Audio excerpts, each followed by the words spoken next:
Welcome to Hurrdat Sports Live. McCaffrey left alone in the corner. He's 3 for 3. Conwell's had the hot hand here in the first half. Step back, deep three. It's gone! This guy, telling you, 14 points at the break for Ryan Conwell. Timer ticks. Hesitant three, and Edwards drains it. He looked for other options, and he puts it up and in. Deep three for Edwards. Got it! He has set the single-season Loyola Chicago record. All right, here you go, sir. Whoa. He went up with a shot. What are the officials going to say here? This is exactly what we were just talking about. Inbound to Thomas. To Paul, wins in Providence for the first time in 7 years. Good drive on Trey Norman. Take it out ball. Extra McNeely. That is brilliant. And we can keep the ball in front of us and force them into tough middies, they've got no shot in this game. We should dominate their ass on the glass. Numbers for the Huskers. The post running the floor is rewarded, and Nebraska seizing the energy here in Indianapolis. There is Rimdahl draining a three. Number 6 for the Huskers on fire. There's Petrie canning a three. That is 12 for the Huskers in this game. We're thrilled. We've been talking about being in one-game seasons, and so we're thrilled to be advancing and playing another day, and just proud of the contributions that we got from up and down our roster today, and just thought a lot of people contributed. Good morning. Welcome into Hurrdat Sports Live, presented by Centris Federal Credit Union. That's DB. I'm Ravi Lulla. What's up, DB? Oh, how are we doing? Oh, we're doing all right. I just noticed, so that sign got flipped in a hurry. Oh, yeah. Hurrdat Live, presented by Centris Federal Credit Union. It's kind of sounds almost like what you read. That's almost exactly word for word. Yeah, it's uncanny. I'm kind of noticing that. Funny dude. You're very observant, DB. Yeah, I like that about you. Whatever. I like that about whatever. You. I'm giving you every opportunity to say good morning. Hey, good morning, Shane. Good morning. Good talk. So mean. That's Rumi for earlier. Good morning, Shane. Good morning. How we doing? Good. Good. How was your vape this morning? Oh, it was fine. It was nice outside, so. I believe flavor is the correct term. What flavor are we vaping? Watermelon hula berry. What? Watermelon blueberry? Hula berry. What's a hula berry? Sounds made up. Is that a real thing? Is that a real berry? I don't know, but it tastes good though. So you kind of gravitate towards the fruity stuff, right? Yeah. I'm Okay. fruity type of guy here. No, well, yeah, but. Well, I mean. So the other day we were leaving. I have a question. I don't know why I was thinking about this. It is a real berry, by the way. Sorry. It is a real berry? Yeah. So sometimes when you vape, I can't really see like the cloud, the puff, the mist. But yesterday or the day before when Sasha was here and we were all leaving at the same time, we had to do the tutorial for in case we're ever at home. Remember that day, Shane? Oh, yeah, I remember. The cloud was very thick and dense. Probably because it was cold out. Are you sure? Yeah. Okay. Because sometimes I can't see him at all, and then other times I'm like, golly, why is it so vapey? I do think it has to do with like the temp and the moisture in the air. Oh, yeah. How much it'll show up. That's my guess, at least. I'm not a meteorologist. I'm not sure. Yeah, I just was curious. Do you have any friends over at KTV that could tell us? Why would I feel like a meteorologist would know. Would know? Yeah. Yeah, those are my guys. Because it's kind of like a cloud. And gals. It's kind of like a cloud. Although I don't see I don't see Caitlin very much unless I'm recording early on Sundays. Yeah. So if I go in at like 9, then I'll see her. You go over there, you see Bill Ranby a lot? I see Ranby. I see Sean. I haven't seen who's the guy with the square jaw and kind of the buzz cut? Younger, good-looking dude? That's not. Is Matt Serwe still over there? Oh my Lord, no. Okay. Well, I don't know. That there couldn't be anything more anti-Serwe than what I just said. Now that was my dude. That was just the only name I could come up with. Serwe was a guy that he was weather, wasn't he? He could pinpoint a storm within about 10, 15 minutes. Where's he at now? Wisconsin. Oh, too bad. It's my dude. He's a sports fan too. Yeah. Oh yeah. Yeah, big sports fan. Yeah, I don't know who the new guy is then.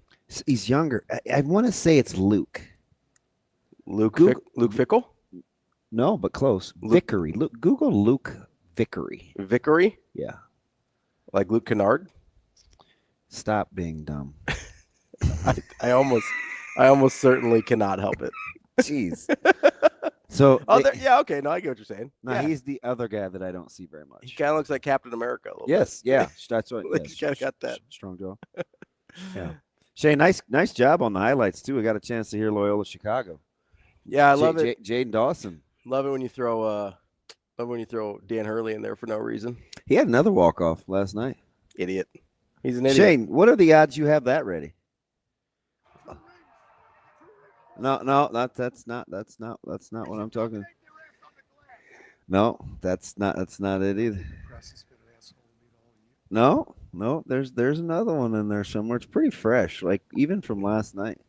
Yeah, I don't think he probably has that one. He goes, I sent it to him. He goes, the easiest part of my job is who plays? Who plays? Yeah. Guy's not playing very well. Sit his ass down. Play the guy that's playing well. And he laughs to himself. That's not what he said. Of course, he had to cuss. And he said, "Yeah, guys playing like bleep. Yeah, don't play him. And guys playing well, leave him in." He kind of laughs. Yeah, he seemed really amused with himself. He thought it was like funny. He goes, "I think I'm going to get up on that one." He's like, "Oh, you like that for a walk off?" All right, bud. You love Dan. No. You did you like just watching those guys work the sidelines? I thought Marquetti got jobbed, but I didn't think it was great. Yeah, I did. I've been listening to Coach Hurley, Danny Hurley a lot. That was some of the endings of these games are kind of bugging me. Yeah. Yeah, it's just doing too much. You know, I don't like intentionals. I don't like the intentional fouls. Yeah, I don't like flagrants being called. I don't like techies. Yeah. This is a lot's going on at the end of games. There is a lot going on at the end of games. It takes forever too. I know that's always been a Isn't thing, it weird? But it's taken long. Like it gets longer and longer and longer. I feel like Billis brought it to my attention because he complains about everything. He does, yeah. Sometimes he's right though. No, 100%. Yeah. I know there are strong opinions on Billis. I don't mind Billis. He's fine. I don't mind him. I do think he's a little overly negative sometimes, but he's usually not wrong. Like it's usually a right. I just don't know how much overall basketball he watches. That's fair. He's very good in the SEC. He's also more of he seems more of like an overall philosopher about the game. Yeah. Than he is about kind of the nitty gritty. Yeah. I don't think that probably bothers some people. Yes, but I like him. He can get a little preachy, which I don't mind most of the time. Yeah.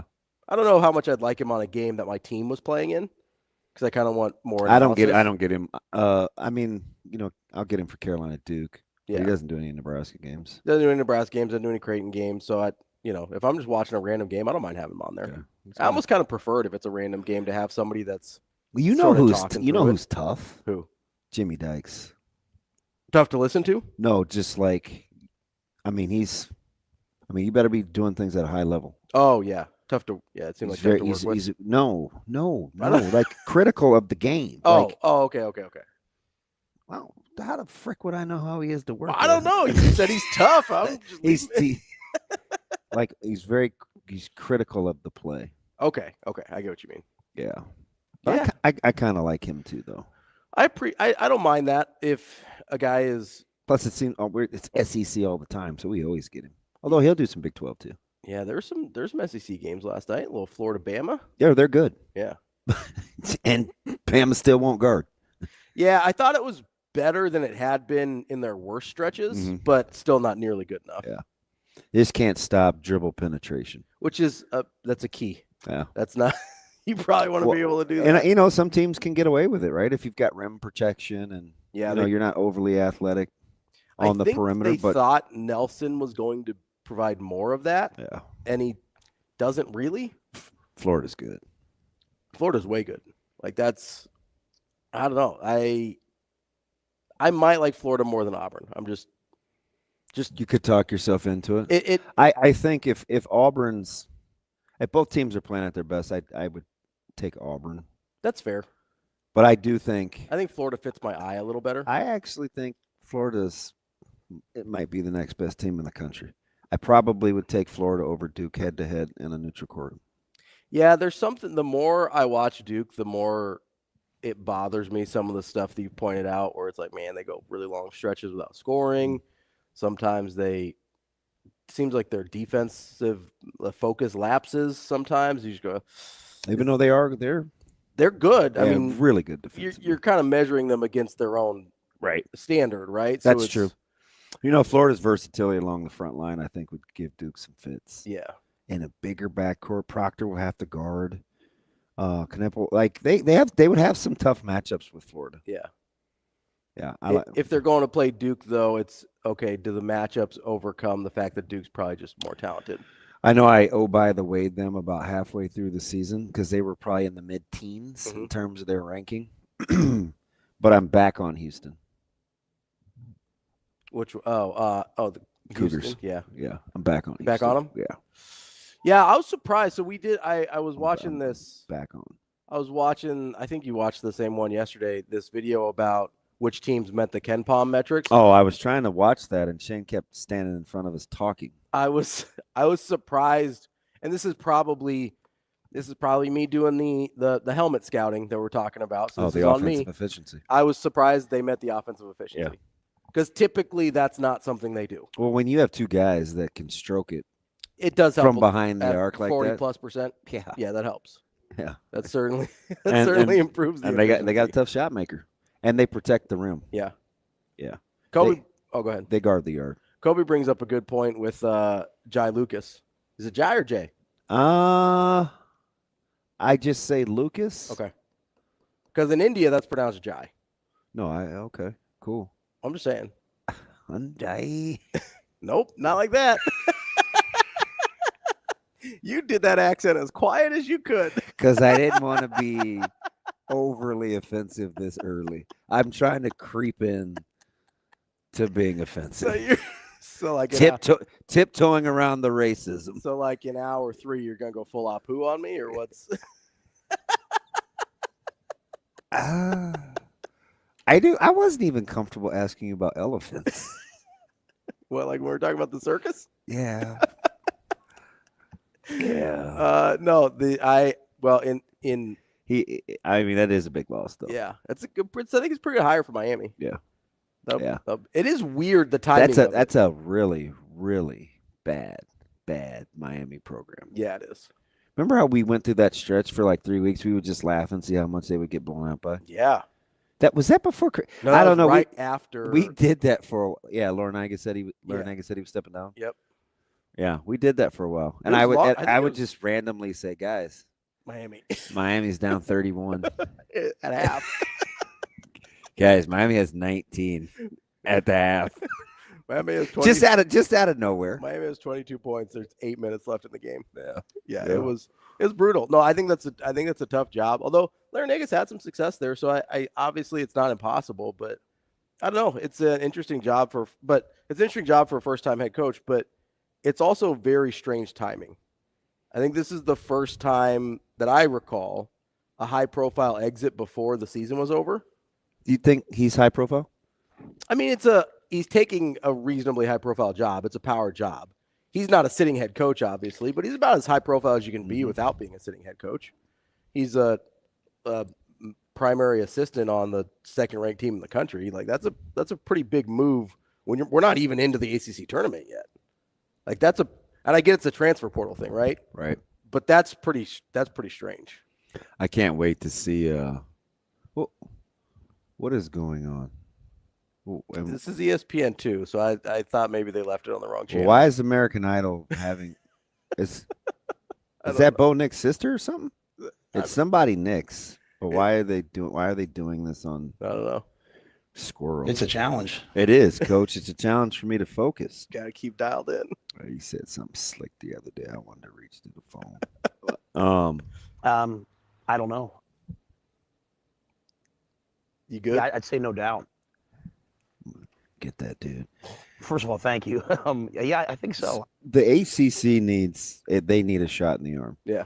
So I get it. Carolina's gonna tease us and make their late postseason run. They'll mess around and beat Duke on Saturday, and everybody's gonna be like, ooh. They're gonna save Hubie's job again. And I'm gonna be like, no, let's Ken Palm's got it 12. Let's make it about 22, and let's get his bunda up out of there.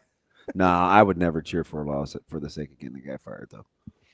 But you're about as close as you can be. Well, it's Duke, so I'm gonna hang in there. Yeah. Yeah. I mean, that's not. No, I get you're never gonna root for Duke, but in terms of, yeah, this is probably as close as I've been. But I caught myself saying just the other day. I can't remember who I was talking to, maybe JJ, but we were just talking Carolina, and I'm like, because I thought they would struggle against Vatech, and I'm like, man, they needed a game like this. Where I don't know, I think they made 16, 17 threes or whatever. And I'm like, yeah, they put it on them. Am I going to allow myself to think that they have another late season miracle run in them like they did a handful of years ago? Because that wasn't a very good team either. No, I mean, that's what I was just going back to look. Because if I was trying to remember correctly, that was a team that struggled in the regular season and sort of made an unprecedented very much so run into the national title. I think early on they were maybe, I want to say 8-6 or something like that year. Maybe more than that, into the double digits. I think they were worse than that. Yeah, it was a rough go. Wouldn't surprise me. And then they went on the run, but like just college. We saw a team yesterday. Speaking of that video that we were watching of teams that make the 21-31. With offensive and defensive efficiency. We watched the team last night that I still think it's just flying under the radar. Who's that? Maryland. Oh, yeah. Yeah. Maryland's pretty good. But you've been saying that for a while. Maryland's pretty good. Like, why are they an afterthought? I don't know. It's like, I mean, I get the Wisconsin thing. I do. Yeah, because it doesn't look. But Maryland has high-end guys. And they're built inside and out. Yeah, which is unusual. Right? So it's not like Wisconsin where it's like this prolific pace and they get it up and down. And you don't look at anybody. I think part of this, and it doesn't always matter, but part of this for me is when you look at a team, you're like, I don't know that they have any NBA guys. I question their ceiling. Right? You talking about Maryland? No, with Wisconsin. Yeah, Wisconsin, yeah. Maryland certainly has some NBA. Yeah. I mean, Queen is a first-rounder, probably lottery pick, right? So, and they have some other guys that I think have a shot. But Wisconsin doesn't have any NBA guys that I don't think.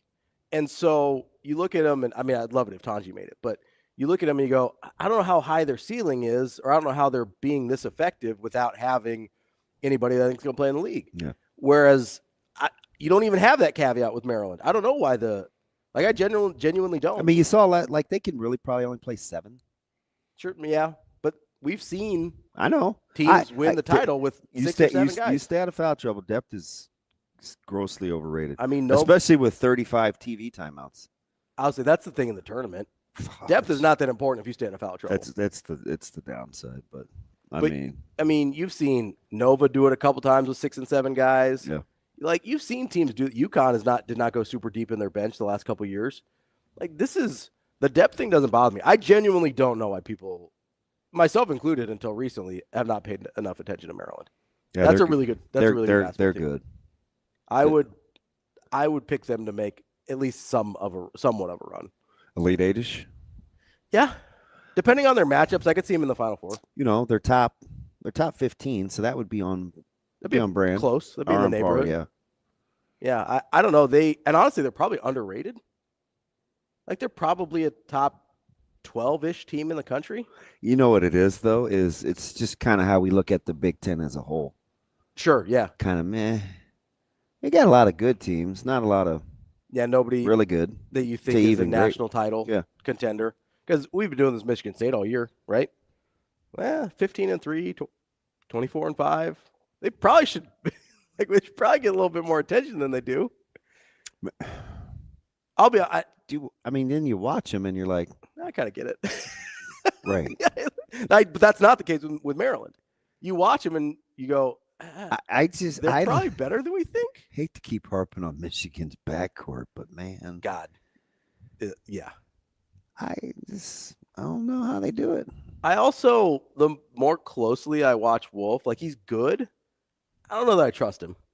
So I'm gonna say this: and you have to kind of watch him. So if you don't want to get in the weeds, I think a lot of his turnovers, because he does turn the ball over. Yeah, a lot. Yeah, is because he's such a good passer that the guys are in the right spots. Yeah, or he's not where he thinks they should be. Yep, I could see that. That happens to him like 2 or 3 times a game. That happens a lot when you've got a really high IQ guy playing with lower IQ guys. So but you're right. He kind of is a little loose with it. He's a little loose with it, and there's sections of the games where he kind of dribbles too much. He dribbles too much, and he's sort of, not that I forget that he's out there because the ball's in his hands too much, but he doesn't really impact the game at a high level for stretches. Yeah. Which for a guy of that level you sort of need, especially if your backcourt's that bad. Right.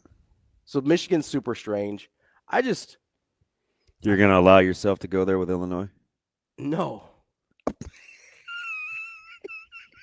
I wasn't going to allow myself to go there with Illinois. Sorry, Evan. But I wasn't going to allow myself to go there with Illinois even when they were playing better. Or like in the stretch before they've had like some losing streaks, because I don't trust Underwood. I've said that all year. I've said that before the year. And because Evan will text me, oh, man, we got this guy and this guy and this guy. It's like, hey, that's super cool. Who's your coach? Your coach is still Brad Underwood? Yeah, I'm out. I just don't trust him. I don't know what it is, but we've kind of seen it play out this year. For the level of talent they have, I get they're pups, right? I get they're young. But for the level of talent they have, they're wildly inconsistent. Yeah, you know who's going to hurt some people's feelings in their bracket? Who? Alabama. They're going to take them too far? Mm-hmm. Yeah. I know better. I know better. Just kind of I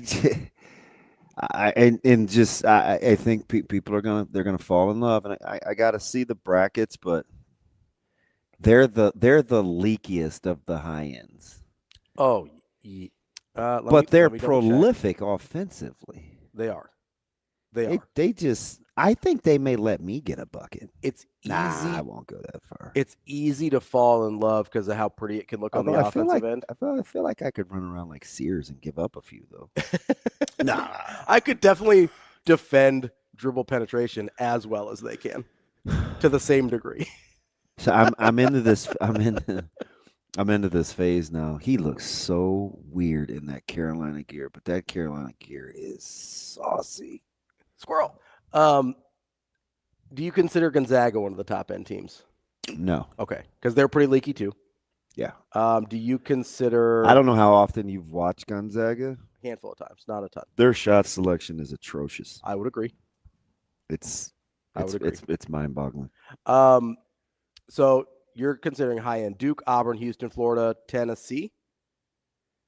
I don't like Tennessee as much as most, but I do think a veteran backcourt like they have will be a problem. Tennessee, Gatlin and Zig. Tennessee better or worse than Alabama, or same? Trust level or like actual? They're a better team than Tennessee. Alabama is? Yeah. Okay. Kinda. But you trust Tennessee a little bit more? It's hard to unsee the layup lines that people run on Alabama. Like, it really is. I think I know what I'm getting with Tennessee more. They're not the better team though. Fair. I just think they're just more consistent. Tennessee high end? One of the high end teams? So I'll give you 8. So you give me 8. Duke, Auburn, Houston, Florida. Correct. That's 4. Bama. Yes. Tennessee's next. Yes. Okay, so 6. Yeah. Texas Tech? I want to. 7. Hold on Texas Tech. So we're at 6. Gonzaga, you said no. No. Michigan State? Okay. Texas Tech, Michigan State. Okay, those are our maybes. Wisconsin? No. Iowa State? Yes. So that's 7. Purdue? But I have 3 I have to sort through. Michigan State, Iowa State, and Texas Tech. Okay. So let me go a couple more here. Purdue? Just off. And then your darling, Maryland. That's the one I thought would give you the most pause, is Maryland. So really, it's Maryland, Iowa State, Texas Tech, Michigan State. So 10. You're at 10. But I 4, could 6, 8. I could get to 2 out of those 4 if I had to weed out 2. You don't have to. I just wanted to know how But many. yeah, that's probably about 10. Yeah. So And I don't love. like I'm not 3 of in them? love with Michigan State. I'm not either. Although I brought this up before, the Jace Richardson thing does intrigue me.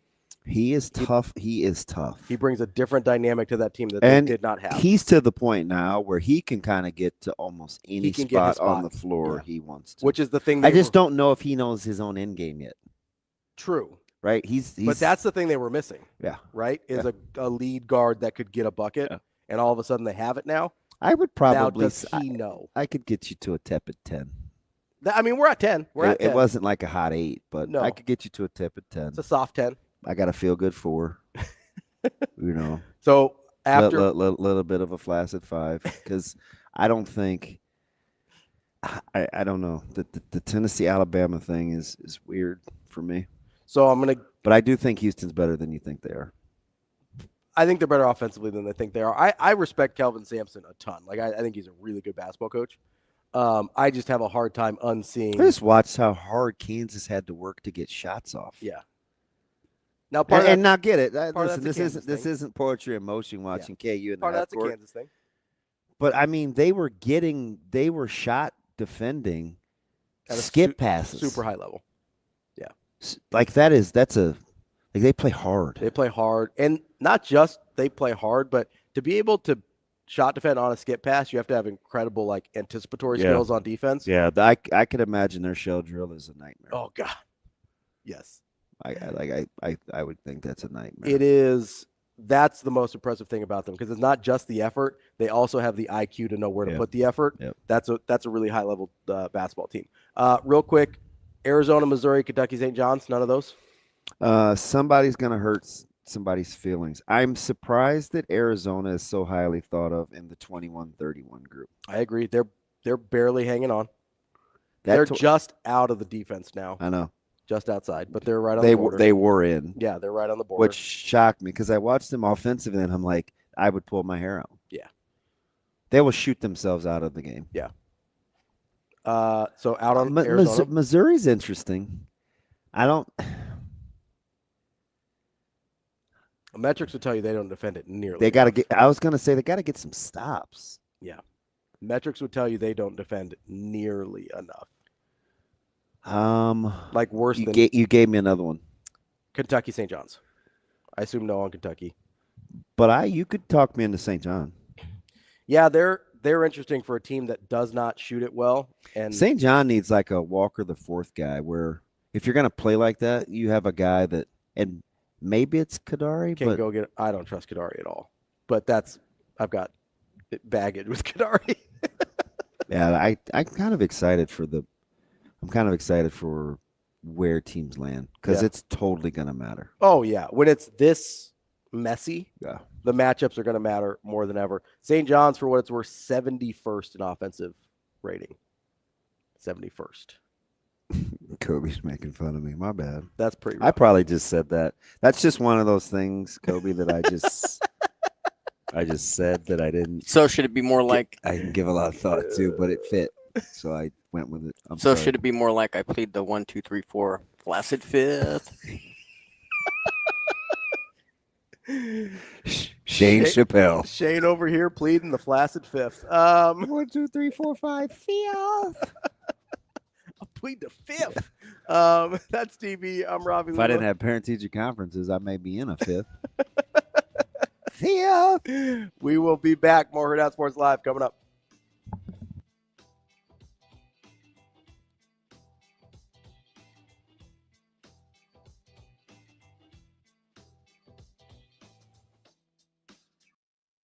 We will be back.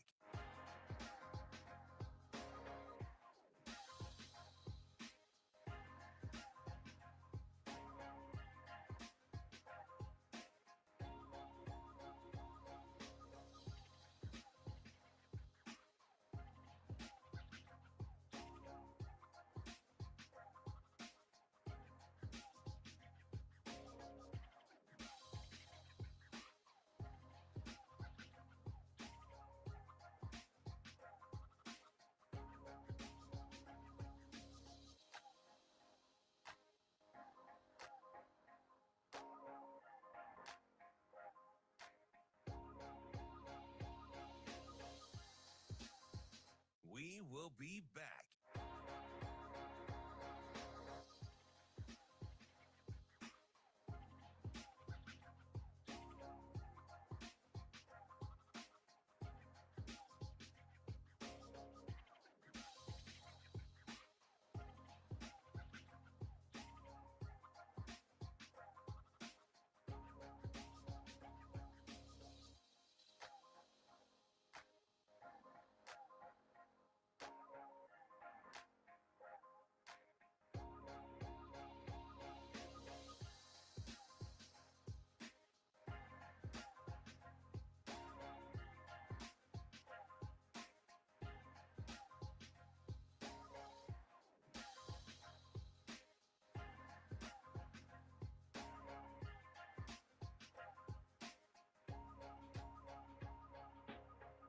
We will be back.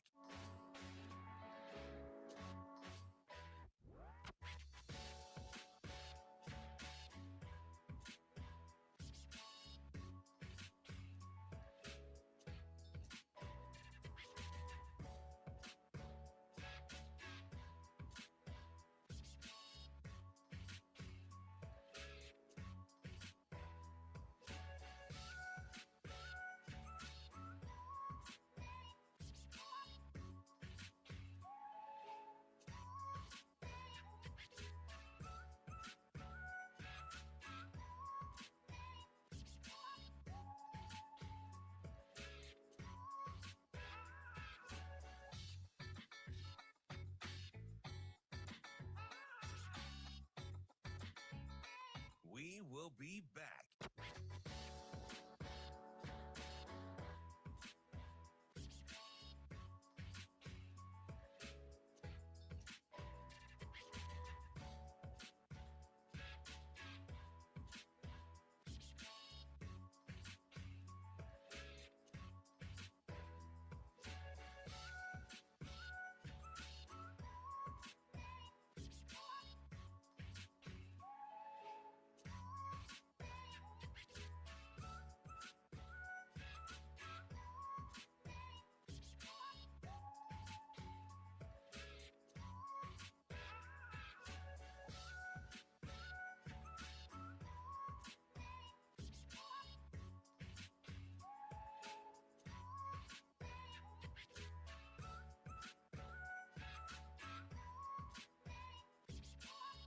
We will be back.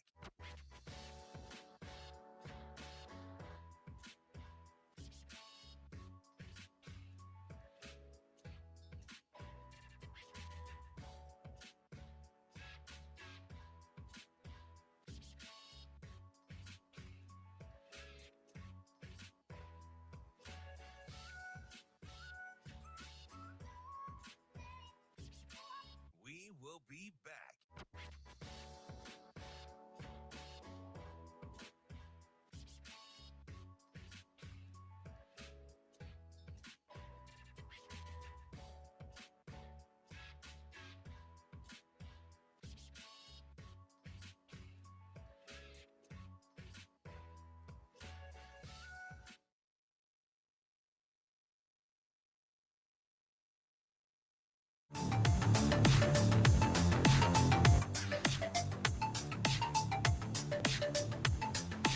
You're listening to Hurrdat Sports Live.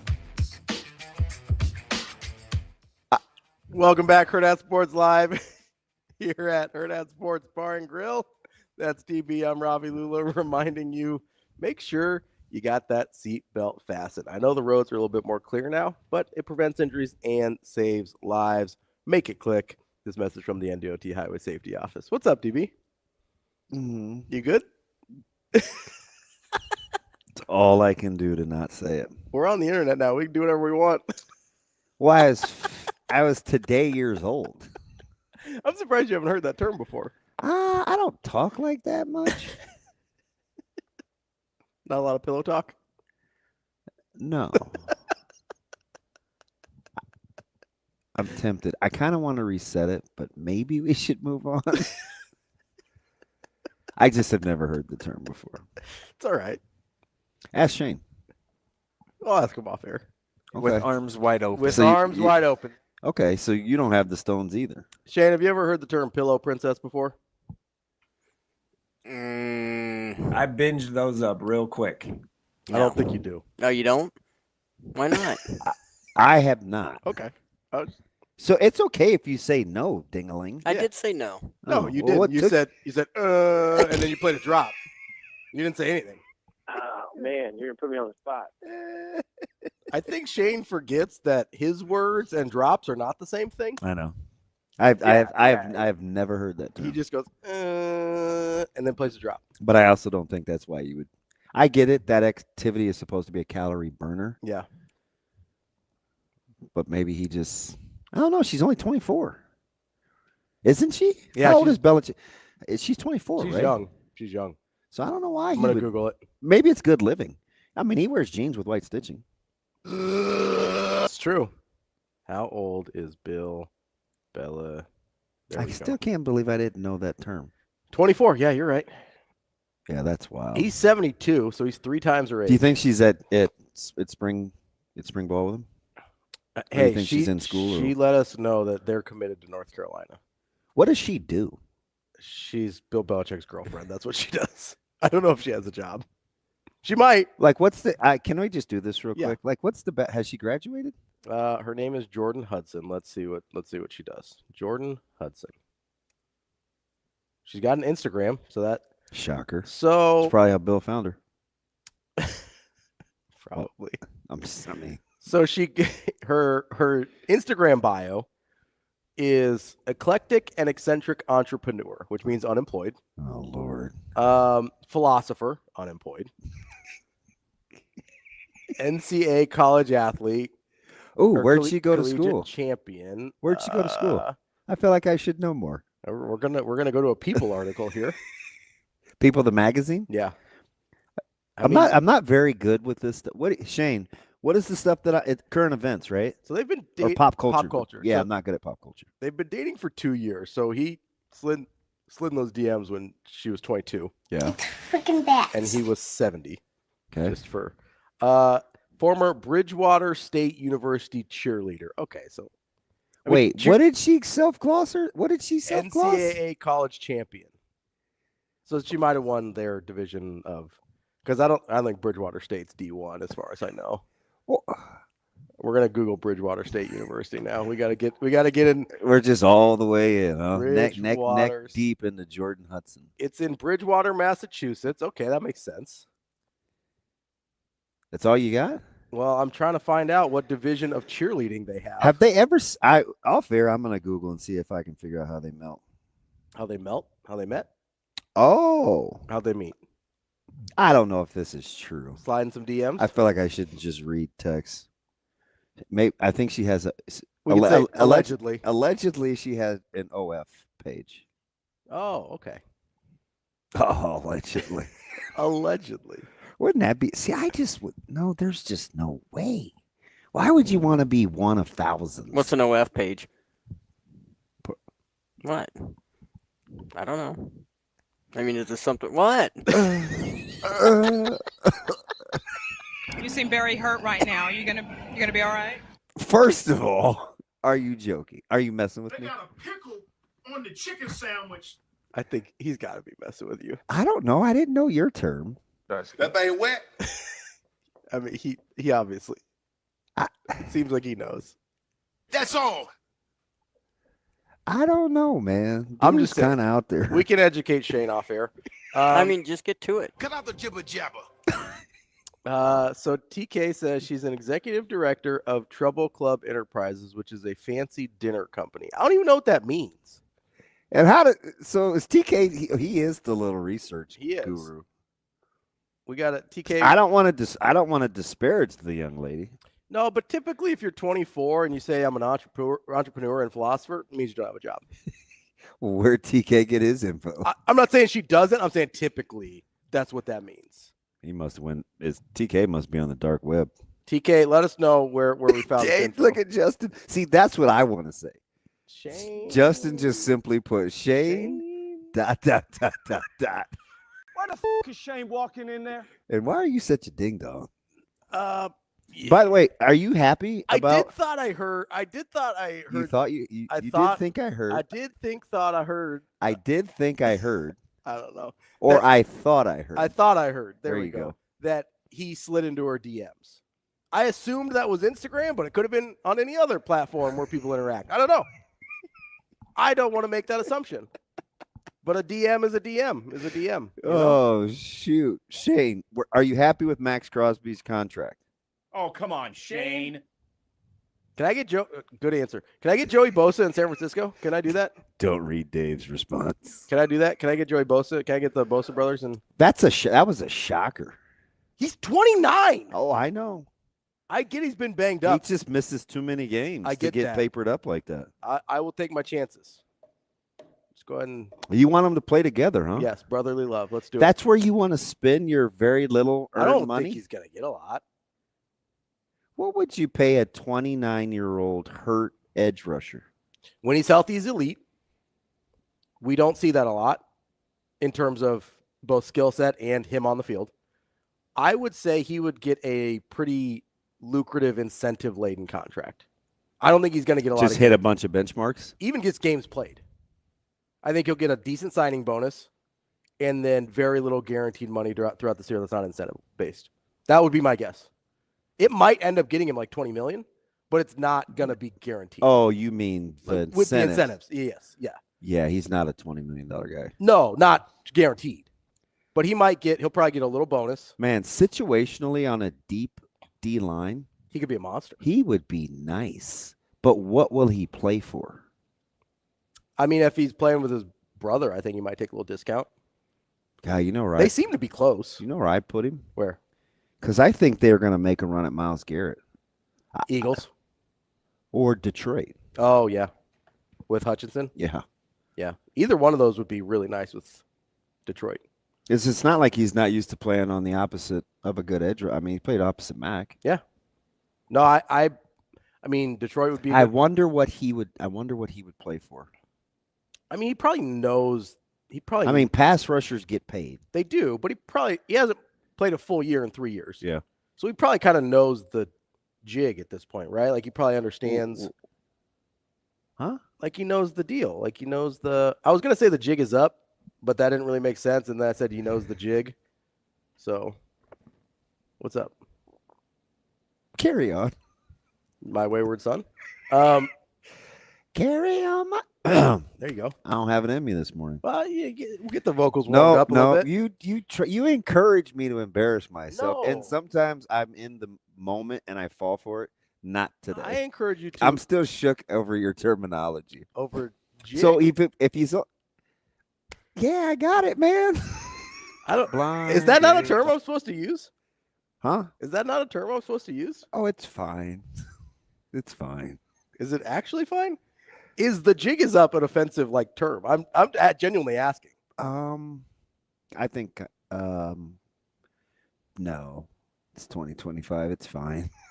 In 2024, would it have been an offensive term?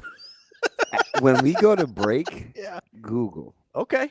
After that, with only he got to 16 twice and 17 once, or all 16s for full seasons. I'm going off of memory last night. Say that one more time. How many full seasons? For a Bosa? Yeah. We'll find out here. Well, I didn't want you to I should have. I don't have it off the top of my head. So I think. Oh, wait. Somebody's got it in here. 3. Okay. I'll trust Aaron. He has played 16 3 times. He's played 12 twice. So he's only played the 16 3 times. He's Yep. not. Hasn't finished play. Okay. And So he 3 hasn't full played 7. a full season since 2021.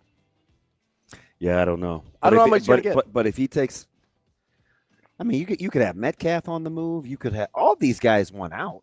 Let's get into that. There's a lot of movement going on in the NFL, and I think it is interesting. I like NFL movement season. That's DB. I'm Ravi Lulla. It's Hurrdat Sports Live. We will be back.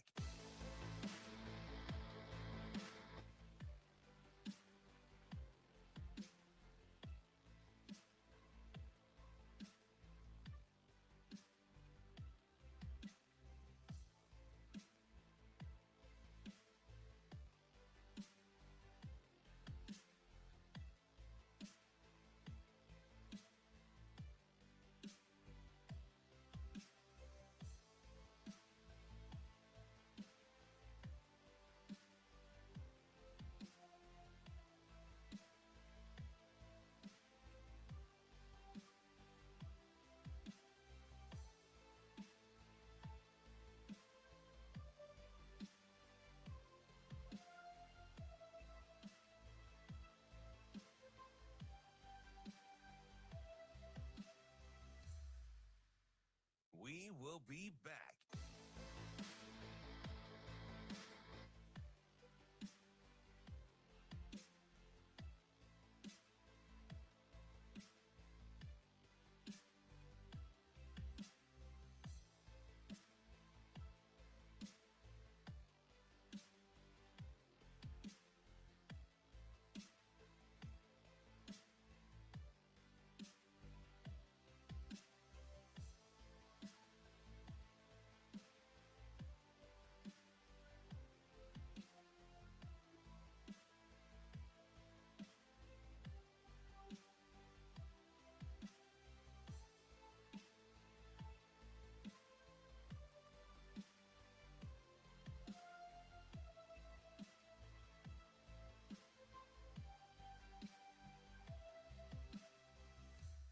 We will be back.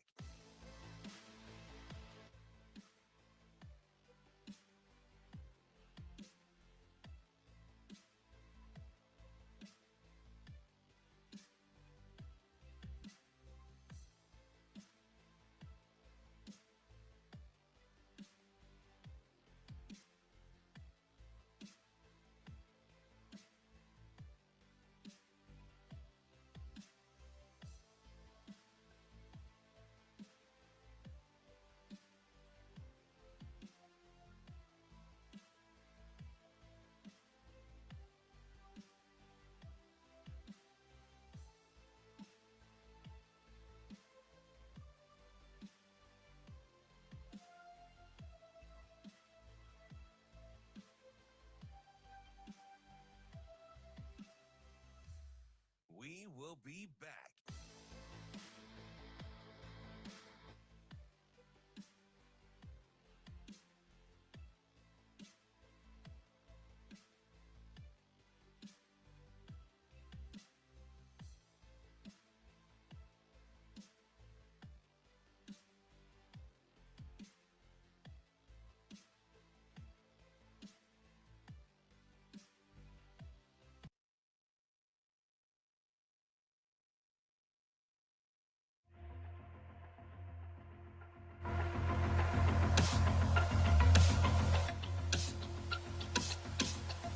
You're listening to Hurrdat Sports Live.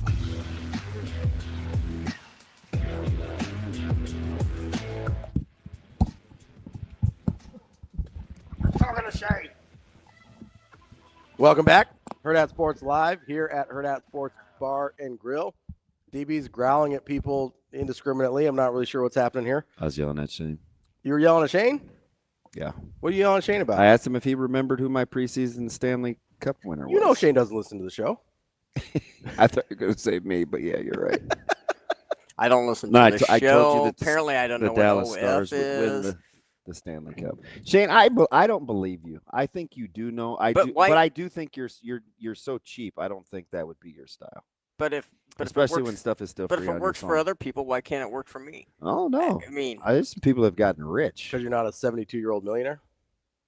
Wouldn't that be something? Although, if I was a 72-year-old millionaire, that's not probably what I would be doing. We don't know if that's what he did or not. Allegedly. Alleged. Yeah. Maybe he met her at her job at the Trouble Club, apparently. Is that the dinner party place? Yeah, apparently. I think he was just at a fancy dinner. He might have been, Apparently they have talks about things. Like what? Like they bring in speakers. It's sort of like a private TED Talks thing. Yeah, I'm out on TED Talk. That's fine. I was trying to use an example you might have heard of. I'm out on TED because it's always the TED Talk people that tell you, "Hey man, I'm TED Talk award winner." I'm like, yeah, you're a filibuster. You're a human filibuster. You know what I mean, not that we have a lot of room to talk there, but speak for yourself. Speak for yourself. But yeah, take the flyer out on the Stars. Just like you should have done it at the beginning of the season. I'll say when I picked them, but I don't know. I don't know what you could. It's gonna be tremendous plus money. It doesn't matter. All right, we're just gonna look it up a little bit. So I'm gonna guess. Okay. That they're in the top. I bet they're not top 4. I would bet you they're in the top 7 of Vegas odds. They are 4th. Ooh. okay. Depending on what book you're at, but they're about fourth. Okay. Somewhere. Is this a composite? No, I've just got about 6 different options here. 4, 6, 8, 12. I can't believe how efficiently you Googled. I know. Good for you. I'm getting better. Yeah. Actually, it's probably an accident, but I don't want to set an expectation I can't meet. It did take me a while to figure out Jordan Hudson was Bill Belichick's girlfriend.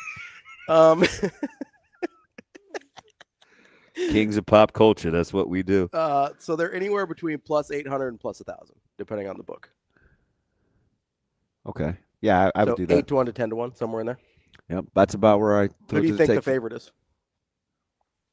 There's not a huge gap between the top 4 in terms of the odds, or top 5 even, really.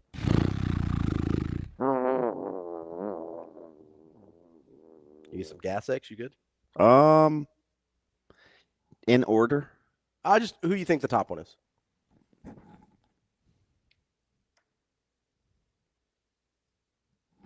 I don't know if this is obvious or not. I really don't. Carolina. They're second. Oh, third. Tied for second. It's hard. I got 7 different odds here, so I'm kind of like Florida. Second. Jeez. Oh, Edmonton. Yep. That's correct. So you did in reverse order. That counts. Yeah, I forget about Edmonton. And I shouldn't. Because they're in Canada. No. It's where all the good hockey's played. Not anymore. Well, I mean, until the finals. When's the last time? Yeah, it's been stained. Been a minute. A minute. It's been a while. Yeah, I'm telling you, it's not even a flyer. Take a run on the Stars. Speaking of flyers, I'm just going to take a flyer on my Winnipeg Jets. Too little offensive. Selfish. You're going to give up a lot. Well, I can give them at plus 1,300 at a certain place. Oh, that's not bad. So they're top 10-ish? 6th. Okay. Yeah. I told you to cheer for them when the season started. I am. They're my Winnipeg Jets. I'm cheering hard. You'd like their style too. They're kind of Golden State-y. That's fine. That's a misnomer. Golden State locked people up. I love how you get so serious. I do. You stay away from my Warriors. Shane, can I get back to the NFL with this Max Crosby contract? Because I just want to know. I know you don't really care because it's not your money. He looks like he has an ultra big head on there, doesn't he? Well, I do. Yeah. Left or right? Right. Not Woody. I'll say his head kind of seems small for his body. Yeah, he's lost a lot of pounds. He's dropped a lot of weight though. He has. Shane, 3-year 106. How much of that was guaranteed? It was a gaudy number. It's a bunch. Especially, but he does play. He does, and I know he got hurt. He got hurt at the tail end of last season, but that dude gets it in. So I don't know. I just don't. And that's Pete, so he understands the cap. 91.5. Guaranteed. Mm-hmm. And he's the face of that for the players. And on a short term, and 3 years is a short term deal, like that probably makes sense. Yeah. It's not that high above what the market was for high end edge rushers. They were in the high 20s. He's at 32. Like he didn't really reset the market. It was sort of a natural inflation there. Would you take Metcalf or Devontae Adams? I don't know how much Devontae Adams has left. So is Devontae Adams a 3 now? He's had a couple rough years. Why can't he just be like Mike Williams? We probably could be, but can I tell you my issue with Devontae Adams? This probably isn't fair. Well, there's a lot of issues in there. This probably isn't fair. No, it's probably okay. You didn't like his time in California / Vegas? Hello, friend. Shane out on Cal Devontae Vegas. Adams. I'd laugh. I want him to go to like the Rams. I want him to go to the Rams. You want who? Metcalf? Devontae Adams. Here's my issue with Devontae Adams. I don't really. He's a better version of Cooper Kupp. Still? Well, he can work inside. Good route runner. Still? Devontae Adams. Devontae Adams isn't a vertical guy anymore. He's got to help you in the red zone. No, that's fine. He's still a better version of Cooper Kupp. Yeah. Okay. I would say so. Here's my issue with Devontae Adams. And you don't have to pay him. What was Cooper making? 18? Yeah. You'll have to pay him less than that, which is nice. Which is why the Rams are cutting him, though. But anybody who aligns themselves that closely with Aaron Rodgers, I just don't trust. But I'm telling you, I don't think that's right because he helped him get paid. Okay. Right? So I would stay connected to people if they help me stay gainfully employed. Fair. Right? Yeah, I guess. I don't know. If they start going full-on crazy pills, I'm not sure I would. I've liked a couple of questionable guys in leadership that other people didn't. You like a couple of questionable guys in general, though. But he kept me paid. Yeah. Yeah. I got no problems with him to this day. Yeah. I'm not going to do his broadcast for him. It's a competing network, but yeah. Yeah, no, I mean, I get it. But I told you, it probably wasn't fair, but that's my holdup with Devontae Adams. He's also going to be a 33-year-old receiver that I don't really know what he is. So if you're Metcalf, you know why I hope they move him? Because deep down secretly, I'm hoping Geno Smith somehow gets moved. To where? Pittsburgh. You want Geno Smith? Oh, my God. I got Justin Fields and Russell Wilson. Well, you're only going to have one of them. I know. So why wouldn't I want Geno Smith? I'm desperate. You know Geno Smith isn't like an upgrade over Russell Wilson, right? Yes, he is. Just personality-wise? We can play. I'm going to fight you. Stop it. We're going to have Nick Bahe coming up next. Stop it. See if we can fight about a little college basketball. That's DB. I'm Ravi. Lulla. It's Hurrdat Sports Live. We will be back.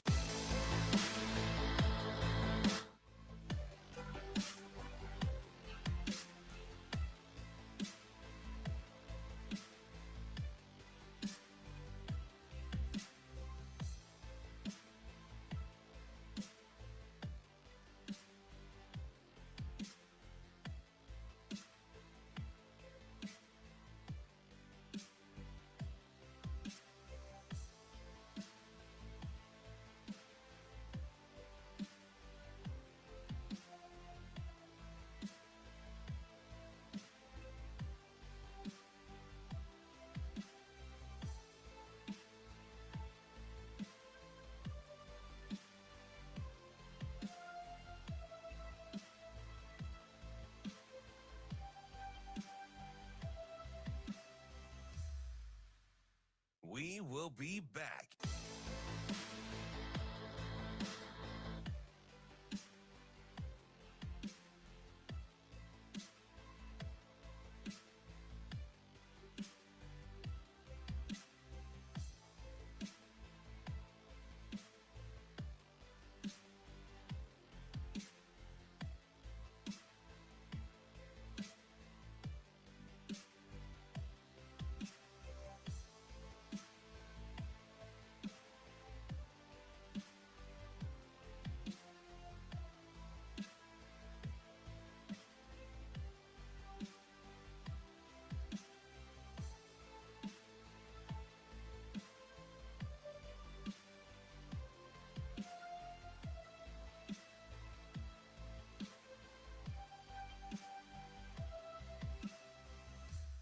We will be back.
You're listening to Hurrdat Sports Live.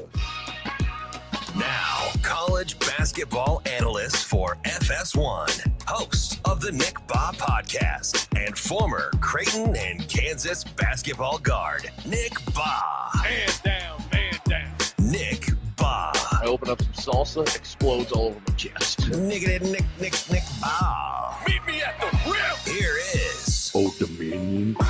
Nick Bahe. Welcome back, Hurrdat Sports Live, presented by Centris Federal Credit Union. That's DB. I'm Ravi Lulla. We are joined now by Nick Bahe. Nick, is it okay if I just call you college basketball analyst since you have like 8 different people that pay you to do that? You can call me whatever you want, man. You can call me, keep them checks coming, baby. I'm just gonna refer to you as the host of the Chicken Nick Pod then. I will take that too. We got an abundance of options here. I will say this though. Can I be like I gotta assume the 50th person to express my deepest concerns of Damon Benning without the restrictions of radio? I was talking to Kevin. I was talking to Kugler about this. I go, man, Damon's liable to talk to a caller for like 63 minutes. Well, you ain't lying either. I'm the worst. It's like, it just, hey, how's your day? Day's good?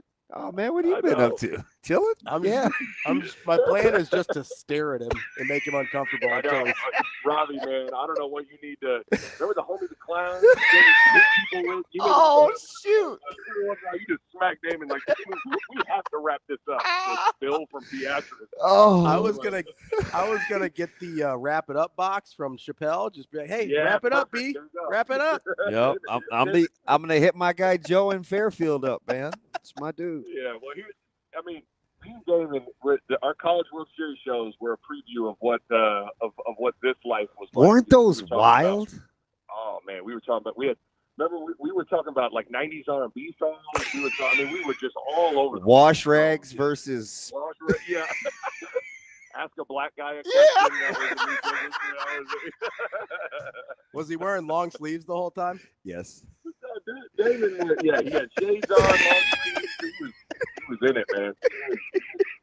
Baseball Village, Damon. Oh shoot! I am glad I have time because I have a couple of randoms. Which I got to first start with the congratulations though to your brother, man. Lincoln represented, got 3 of the 8 in Lincoln, man, and their perseverance to hang in there to get that one done in districts, man. Congratulations to your brother. Yeah, he's fired up. I appreciate that. I know he does too. Been a long time coming. He's been in that moment and that game numerous times at Southwest. And just, how it is when you're trying to get a program over that hump. It's that sometimes that last step is the hardest one to take. It's a heck of a game. Certainly, if Westside makes a few free throws, that game's a little bit different. Wow. Yeah, that was yikes. I was sitting there. I'm watching that on shouts out to the Westside YouTube stream too. That saved my life at a Hyatt in Washington D.C. in my room. I thought I was going to get a noise complaint though when the final buzzer sounded and Southwest is going to the state tournament. So no, you guys. I think the world of my brother. I think he's an amazing coach, and this is a big moment for him at Southwest. We are the Bahe family is very, very excited. The last time that happened to me was when Freddie Freeman hit the home run last year against the Yankees. I seriously thought I ran down my hotel hallway. Like, now, granted, it's mostly players and coaches in there, but I was like, "You gotta be kidding me!" I was like a 7-year-old, man. I was like, "Are you serious?" They're all rhetorical because I'm talking to myself, right? It's that's what's great about sports, though. Sports is the only thing really that'll make like a grown man do that. Like just completely act like an idiot by themselves in a hotel. So we're fired up, man. We Lincoln Southwest going to the state tournament, baby. Oh. I've been talking about this team for probably about 3 weeks now, and off air. And you do a lot of stuff on the in the Mountain West, and you see a ton. I'm trying to convince Ravi, and he laughed at me. I'm like, I like Duke. I don't like Duke. I'm like, that's the kind of team that'll play like New Mexico is an 8, and New Mexico will give them the business. And it's like, and Ravi looked at me. He's like, no, they wouldn't. I'm like, no. No. But Ravi, my point is, no, they're capable. A team like that, and there's a couple of teams in that league. It's like those guys are pretty good, man. You got to tell me. You got to handicap New Mexico for me. Start there. No, okay, so they're one of my, those a mid-major sleeper type of a team, if you will. it's maybe not, in that, like, UC San Diego, like in that 13, 14 seed range. They're going to be in that 8-9 area. New Mexico's legit, man. I think Donovan Dent is one of the 10 best point guards in the country. He is unbelievable in pick and rolls and transition. He's not a great three-point shooter, but he's capable.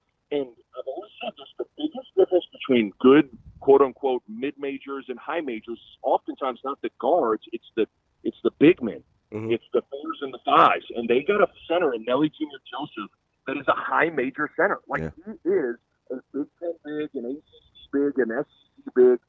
He's good in pick and rolls. He can defend the rim. They play fast. Richard Pitino has those guys playing confident. They don't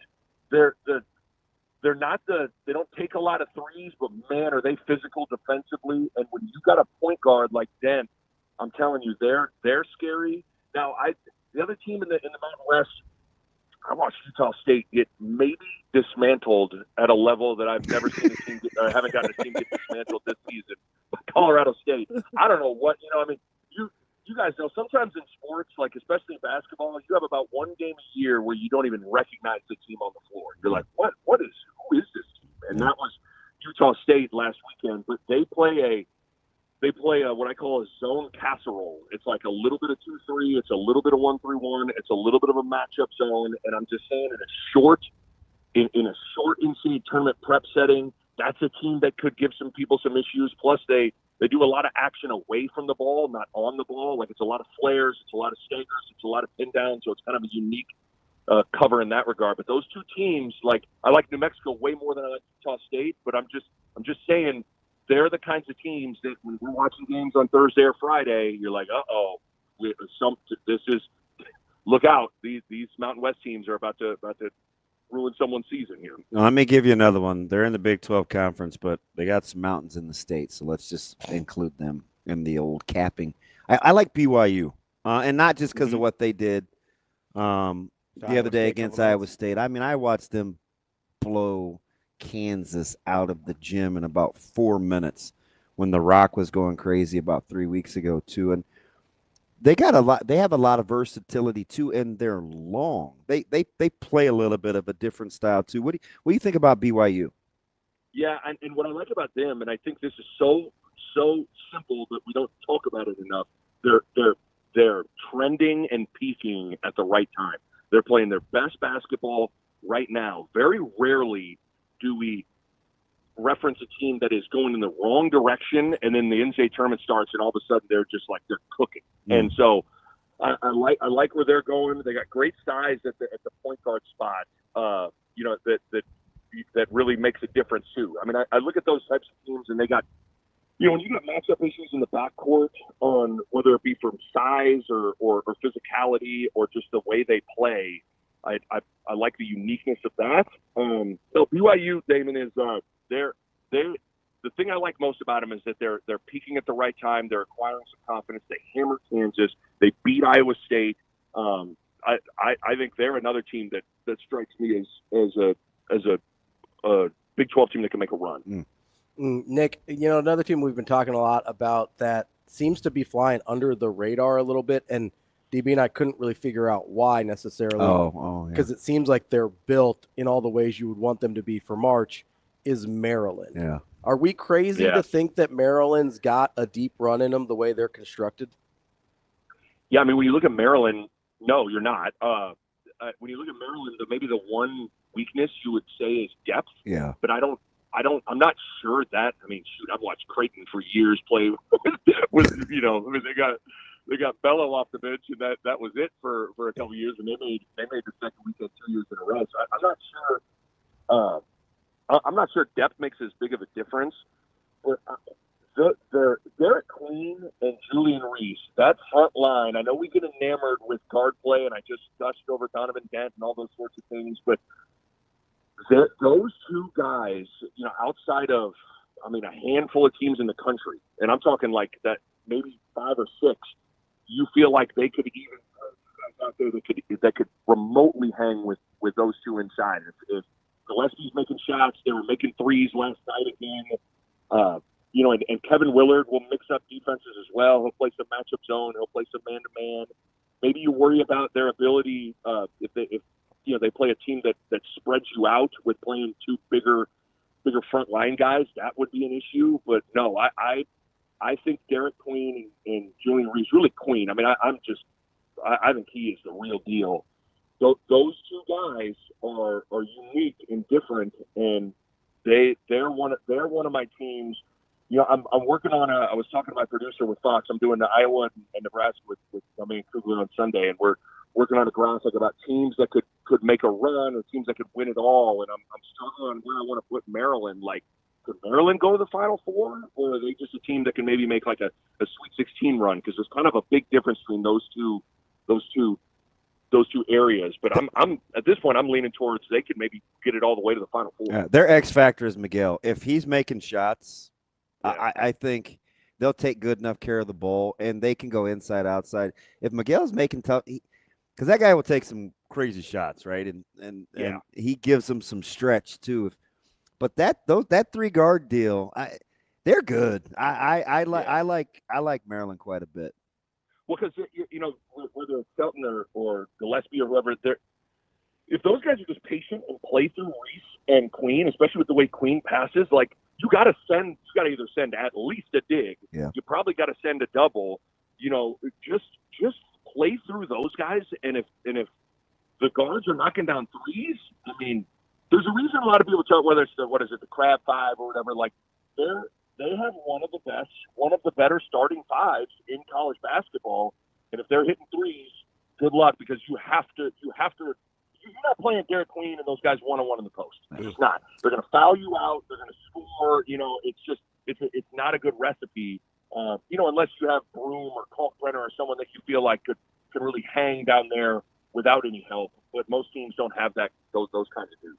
So for all intents and purposes, especially after last night or the other day, I think I'm not going to talk much about Villanova, because there was some Villanova buzz about kind of if they could make a postseason run or what happens in the Big East tournament. But I do want to stay with Xavier because I thought it was impressive what they did last night. It was a tricky line. It was only 3.5. I kind of liked Butler. I thought it was dangerous. Xavier handled business. When you look at kind of not just the tournament resume, but how they're built, you think that's a team that should be playing when the tournament seedings roll around?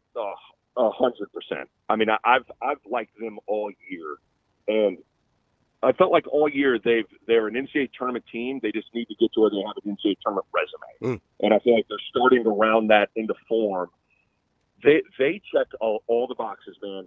They really do, and I'm totally with you. I was worried about their game last night. It felt like they put everything in that Creighton game on Saturday, and then you have to go the road at Hinkle Fieldhouse. And I've called that game before. It's not like a full-fledged rivalry, but there's a little like Butler and Xavier don't really like each other, and there was going to be some animosity inside Hinkle, and for them to come out and just handle business the way they did.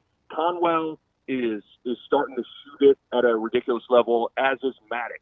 Dante Maddox has rounded into form over the course of the last month and a half. And that's the thing about these portal guys that's so hard, where it's like, you look at a guy like Maddox, who was the man at Toledo. Like, he was taking all the shots on the floor the whole game, and now all of a sudden he's coming off the bench and he's getting his field goal attempts cut in half. Like, it takes a little bit. All of a sudden you're in a new role completely. And Sean Miller's like, it's taken a little bit to realize, like, he's one of those guys, like, he's the anti-Jason Green. Like, you have to call sets for Maddox. Like, you gotta manufacture shots for him, and when you do, that gets him going. And now you're really cooking, because they got two guys that could make 5 or 6 threes in a game. I think Xavier's not only an NCAA tournament team, I think they're a team that could win a game or two in the tournament. That's how good I think. They're old, they're bigger, they're physical. Fremantle's a matchup problem inside. I like that team a lot. I'm going to ask you about him, because obviously you got to kind of play through him. And sometimes I always, he kind of has that style where he can come across as disinterested, but I definitely don't think that's it, right? He's just, he's a 17-7 guy. For you, who's Fremantle? Yeah, Fremantle's he's, for a lot of his career, he's had to he has to battle his own emotions. Like, he just gets wrapped up in it. I mean, he's from Jersey. He's kind of a hothead. He's kind of aloof at times. He's one of those dudes that early in the game, if you get him off his mentality, he can spiral. But I think he's been better at that. I think maybe that battling through the injuries has him just appreciating being out there a lot. So you realize, like, man, I'm not trying to get this guy look at me sideways. I don't care. I'm just out here. You know, like I don't need to get caught up in any of that. But Fremantle is the thing that scares you with him is he's not shooting a great 3-point percentage. He's capable, man. Like a couple times a game, Sean Miller will either call the pin and play or the pick and pop and let him throw a couple up there, and he might make 2 or 3, and all of a sudden the whole equation kind of changes. He's good when he gets to that right hand jump hook. Yeah, he's one of those dudes. Like if he stays out of foul trouble, you pencil in like 16, 17, or 18 and 8, and that's a pretty good place to start, especially when you consider a guy that is capable of going for 25 or 30. Nick, so you said something interesting there with Xavier as far as looking like a tournament team, but kind of having to work their way into a tournament resume. If you're looking at Nebraska right now, the tournament resume is right on that line there, but do they currently look like an NCAA tournament team to you? They 100% did not for the stretch of games with Northwestern and Penn State and Michigan and Minnesota. But man, did they look! I thought they looked pretty damn good in Columbus on Tuesday night.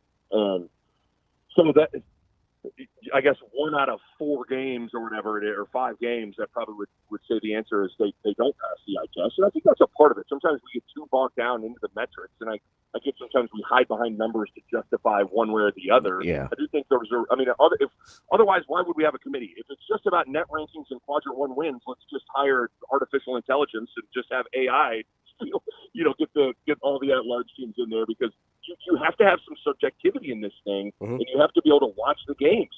And Nebraska's not looked very good. I mean, let's just call it like it is. But I thought the other night, man, I was so impressed with their fight and I thought the final 20 minutes of that game, the final 10 minutes of regulation and both overtimes, was just a hell of a basketball. Yeah, it was a high level. It was high level. It was a high level. I mean, it was just like, okay, that's a ridiculous shot. Okay, that's a ridiculous shot. Okay, that's a ridiculous. And it wasn't. It didn't. To me, it really wasn't bad defense. It was more just a big-time offensive play. Now, a lot of that was Bryce Williams. I mean, he was just unguardable down the stretch with a lot of his decisions and different things he was doing. But, yeah, Ravi, I don't know. I mean, I guess I didn't fully answer your question. I thought they looked I was just so proud of them, and not to be lame. I was so proud of how they fought the other night. Like, I thought that was just, I don't know. I mean, that's, the whole, like, I would have stood up and applauded them as they walked off the floor. I know they were gut punched, and now they got what is probably a de facto elimination game on Sunday. Like, it is insane to think that there's a world where they don't make the Big Ten tournament, considering the conversations we've had about this team. But man, I thought the way they performed and fought and played on Tuesday night at Columbus, even though they came up short, just left me like really impressed. So I want to use Nebraska as kind of our bubble benchmark, right? So compare them. Yep. You're on the committee. Let's say you're a one-man committee. So you're doing eye tests, you're doing metrics, you're doing the whole thing.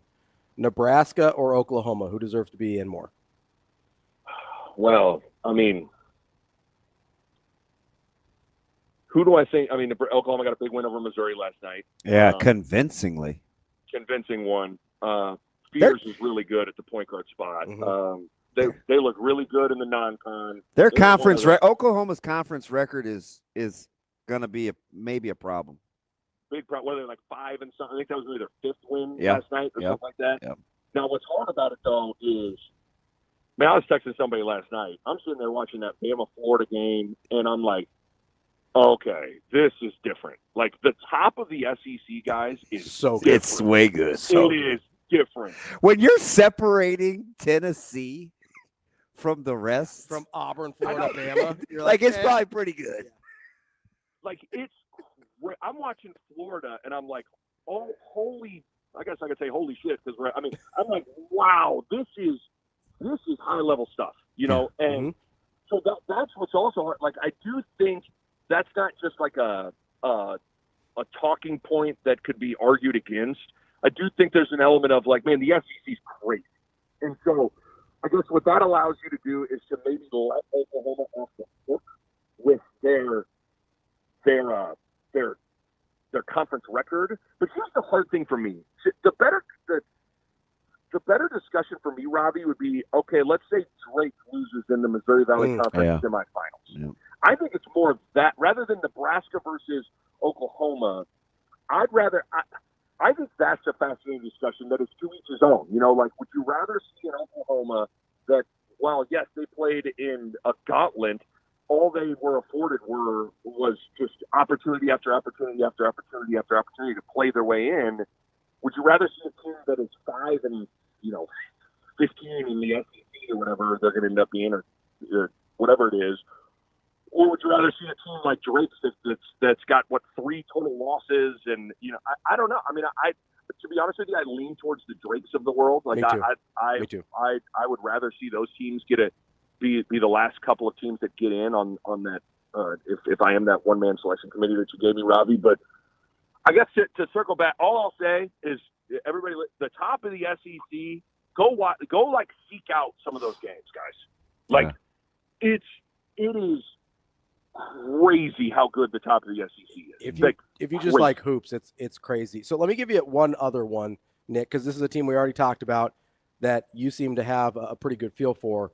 Right now, Lenardi's got Nebraska as the second to last team in. He's got Xavier as the second to last team out. We just talked about Xavier. Obviously, we've been talking about Nebraska. One team looks a lot more like an NCAA tournament team right now than the other. What do you do with those two teams? Yeah, that's a great question. I mean, right now, like if the season ended right now and I'm in that room and I got to cast my vote and we're putting those two teams against each other, I think both teams. I don't think either team has just like a jaw-droppingly no-brainer resume. Obviously, if they did, they wouldn't be in this conversation. Right. So to me, the kicker would be of finally of like, who do I think is better right now? And you put Nebraska and Xavier on a neutral floor in Greensboro or something like that. I'm taking Xavier. So I think Xavier seems like they're the better basketball team. But it also matters what you've accomplished. I mean, when you look at I think Xavier's got I think they maybe got 1 quad run win or maybe 2. Nebraska's sitting there at like 5. Yeah. So like there also is to make the counterpoint, like what you do and who you beat has to matter. And the story of Xavier's season has been losing a lot of close games. They were up big on St. John's. St. John's rallies and beats them. They lose a close game. Fremantle has a shot at the buzzer at Cincinnati. Doesn't go down. They lost a close one at TCU, and neither of those teams are very good. I was on the call for them in early November. They smacked Wake Forest pretty good, but Wake Forest, I think now after getting hammered by Duke, they're probably on the wrong side of the bubble. Eye test wise, I'd put Xavier in. That's just me, but that also is probably not going to do a lot for my popularity doing a radio show in the state of Nebraska here, saying that I would put someone else in other than the Huskers. But we'll see. There's still they got to go take care of business on Sunday. Nebraska, that's what's wild. It's like the spectrum of outcomes here. Their season could be over on Sunday, or they could make program history and win a game in the tournament. Like, that's the reality of the situation for Nebraska basketball right now. Like, it's truly, truly crazy. I'm going to do 2 here. I'm going to go rapid fire on your belief factor here to close this thing out. But let me ask you real quick about, because we're referencing Bryce Williams and the high level of basketball, and we've kind of broken him down all year, right? Whether this is Ravi and I, draft status, draft stock, strengths, weaknesses, all the whole 9 with Bryce. He's slight, his mentality. When you look at a guy that doesn't come across necessarily as like having like this elite handle, he still gets to all these spots on the floor, right? He's a crafty shot maker. What is it about his offensive repertoire as kind of a 3-level guy that you think deals defenders fits? Well, I think his knowledge and feel with Hoiberg and where the spots are, where help's going to be, and how to get to those spots makes a big difference. Like it really, really does. And even though things are simple at times, in terms of actions, maybe a back screen into a ball screen, like understanding the whole where the 8 other guys on the floor are makes a difference. So I think he's got great feel there. I think his size, he's way bigger than you think he is. Like Bryce is big. Bryce is all of 6'7", and he's a really good mid-range shooter. And when those 6'7" guys, I remember I used to play noon ball against Rodney Buford all the time, and it was like, I mean, like. There's nothing you do.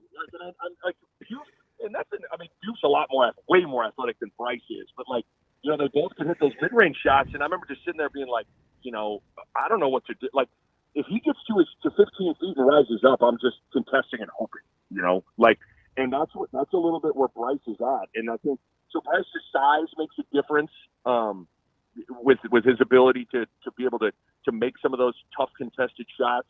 And it's weird, Damon. It's like, I don't think the guys, you're not going to make like a TikTok mixtape on like the handles of Bryce Williams, but like he also doesn't get it taken from him. Nope. And he gets to his spots. He's just bigger and stronger than you think he is.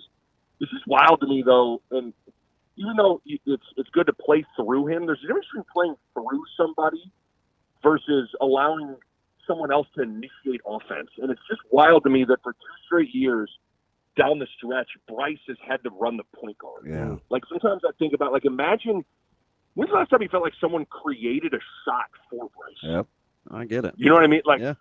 Someone else made the play to spoon-feed Bryce a 3. It's like Bryce has to go create everything on his own, which is just a ton on his plate. He's when he's cooking, you're just like, he's one of those guys, when he's cooking, he's a lot like Nate Funk was or Keith Langford was. Like, when he's cooking, you're just contesting and hoping, man. And good luck with that.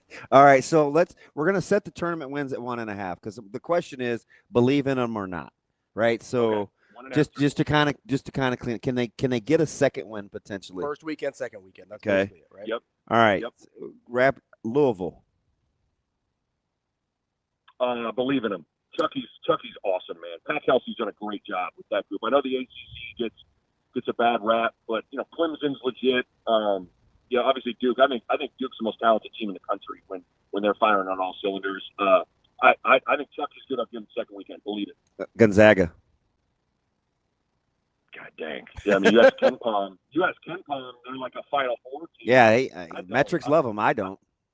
Metrics love them. I don't love them. I know. Shouts out to my guy Nemhard, but I don't.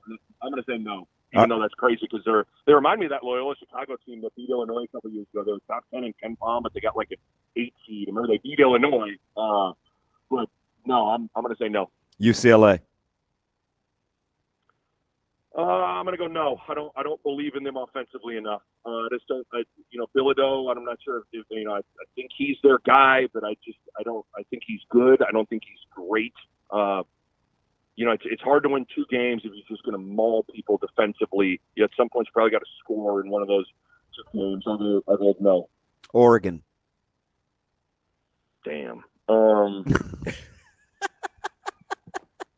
Wait till you see the one I close it out with. That's your guy too. Okay, so I'm gonna say my eyes tell me no, but imagine asking. Okay, Damon, imagine a year ago asking that question about Oregon, and you wouldn't have thought. Not Cousteau and Dante and Fale. They had like 2 dudes that are just and they got Biddle and Justin Selstad this year. But I guess what I'm saying is Dana is just the master. Have you seen that graphic up there in like March? Wins in February? Like the dude is best. He's like best in the country. So I'll say I believe just because I played for the guy, blood, sweat, tears for the guy. Even though I don't think that roster is great. I'll say I believe. All right, 2 more. Michigan. Woo-wee. Didn't love him in person, even though Wait, they turned the backcourt, man. It's like, how did they do this? I know that I am all in on their front line. I'm all in on Wolf. Golden is so much better than I thought he was. So much better than I thought he was. I thought there was a world where I was like, man, this dude was killing it at FAU. Let's see what happens when he gets in the Big Ten. Ooh, he answered it. God, I love Wolf, but I'll say no. I'm going to say no. All right, last one. Kansas. Oh, baby. Now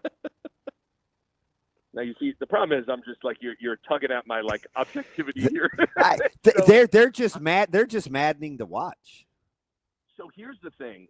Even though I think this is not, I think we talked about this maybe last time I was on. They're not a supremely talented team to the degree of a lot of the teams that have made deep run. They don't have a Jalen Wilson. They don't have Ochai Agbaji or Christian Brown, or you can go back to some of the guys of a decade ago.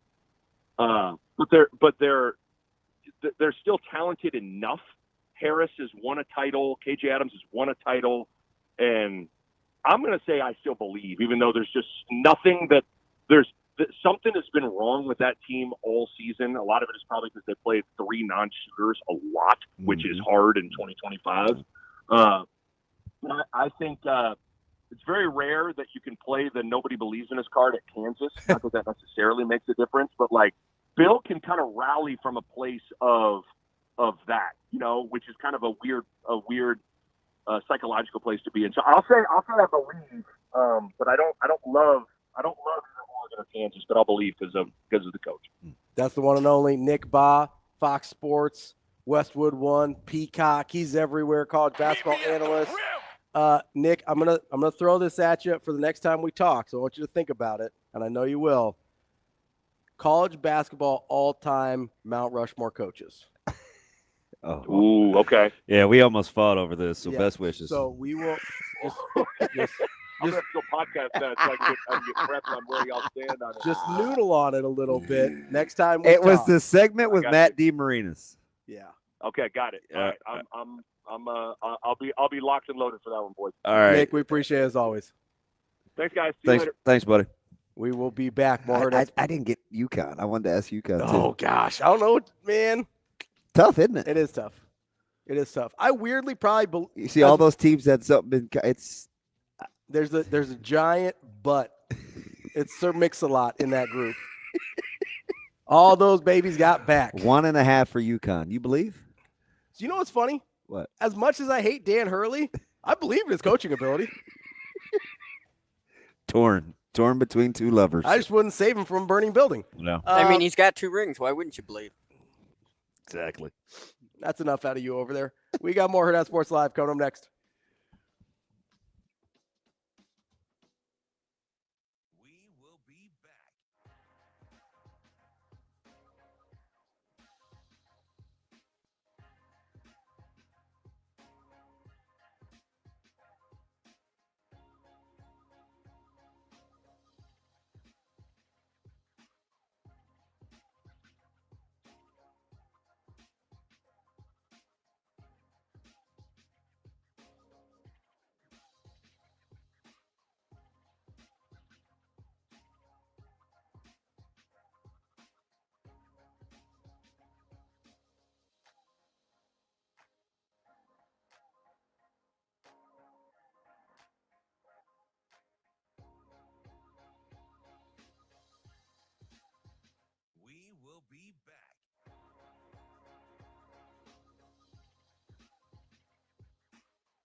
You're listening to Hurrdat Sports Live.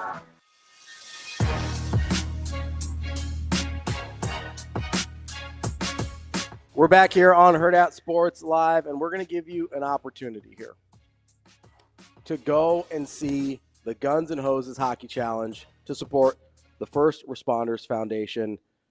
Anybody who calls 888-638-4876, and by anybody, I mean the first person to call, is going to get 4 tickets to this Sunday's event. It's a hockey game. Again, it's 888-638-4876, 3 p.m. on Sunday at Baxter Arena. You're going to give Shane your name and cell phone number, and you will win tickets to Guns and Hoses. If you are not the winner, go to firstrespondersfoundation.org/hockey to get your tickets and go support a great cause, the First Responders Foundation, supporting the people that support us in the community. Make sure you get out and do that. I know it's near and dear to DB's heart. His nephew's a firefighter. One of my best friends is a firefighter. My best friend. I'm not even going to get into all my friends on the police force. I would say my best friend's dad was on the police force here in Omaha for a really long time. Known a lot of good people in the first responders and want to support them as they are both in their lives as first responders and when they transition out of them as well. So make sure you give them your support. DB. What do you want now? I'm surprised you didn't ask our friend Nicholas Allen about UConn. I froze. I mean, I know you wanted to end on Kansas. I get it. I did, but he went a little more in depth on each. Sure. As opposed to rapid fire. Yeah. So Surprise, surprise. That's what we love about Nick. He's well researched. Yeah, and I very need to have thorough. some speaks too with Kugler. I'm not the one that's going to struggle with all digital. Who's that? I mean, I wish I had $1 for every time you gave me this. It's like, oh, go. I think you're gonna probably have something good. No, you're exactly right. Go ahead, go. No, you got it. I just think it's funny. Like, out of the two of us, you're kind of the straight man. I know. People think you're the crazy one. I probably earned it, right? Like over time. And I think so. You know what it is? What's that? Like when I'm nuts, it's all the way crazy. Yeah. But it's not that often. Sure. I'm just like I'm like a 60% crazy all the time. Yes. And you're only 100% crazy. Like sometimes I'm listening and I'm like, I think he's just messing with me. But I don't know if you are though, because I'm very deadpan. And you're passionate. Yeah. Like I'm still mad about the Geno Smith thing. No, listen, if you're gonna sit here and tell me you want Geno Smith, that's fine. I get it. Honestly, I would. The reason I would have if you could have said this immediately, and I'd have dropped it. What? Is I just don't want to deal with Russell Wilson anymore. That's not really it. I want to be able to get vertical in the passing game. Fair. That's fair. I want to be able to get vertical. Because you said Russell Wilson probably can't throw it 30, 35 yards anymore. I don't think Russell. You've seen Russell Wilson's 40-yard passes. No, Pickens has to make like these punt catches. Yeah, I haven't seen his 40-yard passes, neither has you, because he hasn't thrown a ball 40 yards in about 3 years. It's just what happened. And he doesn't anticipate, so it's like when he does, and it's like those moon balls, and I'm like, this kind of sucks. Yeah, and it's weird because he used to throw a really nice deep ball. Yeah, that was his thing. That was the one thing you felt pretty good about coming out of college. Yeah, it's pretty strange that's the thing he struggles with the most now. So but I don't know if Geno's going to be on the move. Yeah, I don't know. I would guess not, although the Seahawks did say they'll explore options for DK, and they also just released Lockett, so maybe they're in rebuild mode. I thought Lockett was going to go to Pittsburgh a couple years ago. Yeah? You still want him? I mean... Or you just want DK? No. DK's hard for me to cheer for. Why is that? And the other thing is, inconsistent? I don't know if I would enjoy DK and Pickens on the same team. Oh, yeah, you don't want them in the same locker room. You know, like they're a little too squirrely. That looks like trouble. And Pickens is just crazy enough. But I know DK has some weird tendencies for a guy that's built like that. And all the you get into all the security stereotypes and all that. But DK is about putting his hands on people. So I don't know if I would love him in that locker room. He does lead the NFL in receiver penalties since coming into the league. Yeah. He's, I think, 25% higher than anybody else. So it's like, let's keep the brawls to a minimum. He's like somewhere in the neighborhood of 40, and the next guy's and at 30. he just mugs guys. Yeah. But I just think free agency. Do you want another receiver? Or are you good? Yes. Who do you want? You want Adams then, or you want Cooper Kupp? I would take Kupp. I would too. I think everybody would take Kupp. Should take Kupp. But he's it's like what a lot of people will say. Got to be at the right price tag. Sure. I could see Devontae winding up in like Kansas City. I don't think Devontae's going to be expensive. I don't either. But and hopefully if he wants to win, I would go to Kansas City. I would take or Green Bay maybe. Could he go back to Green Bay? It was so sour. I would say it ended pretty badly. That might be tough. Green Bay wouldn't be bad though. No, in terms of situationally, yeah. No, it wouldn't be bad. Selfishly, I want one of those guys to land in San Francisco. Because Watson's not going to be ready.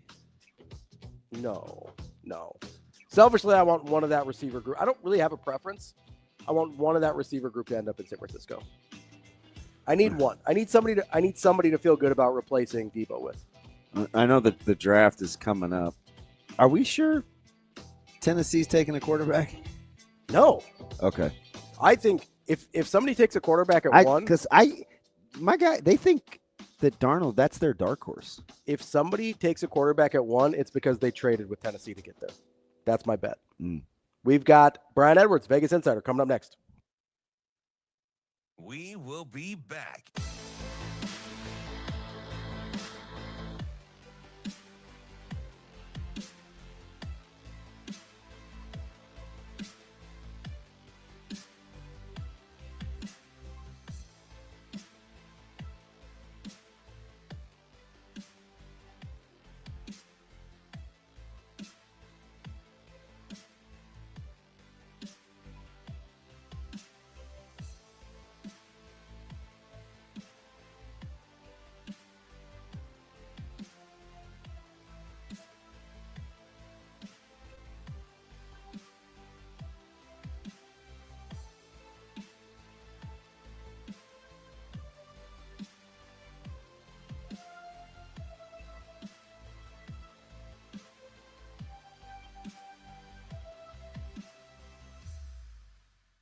We will be back.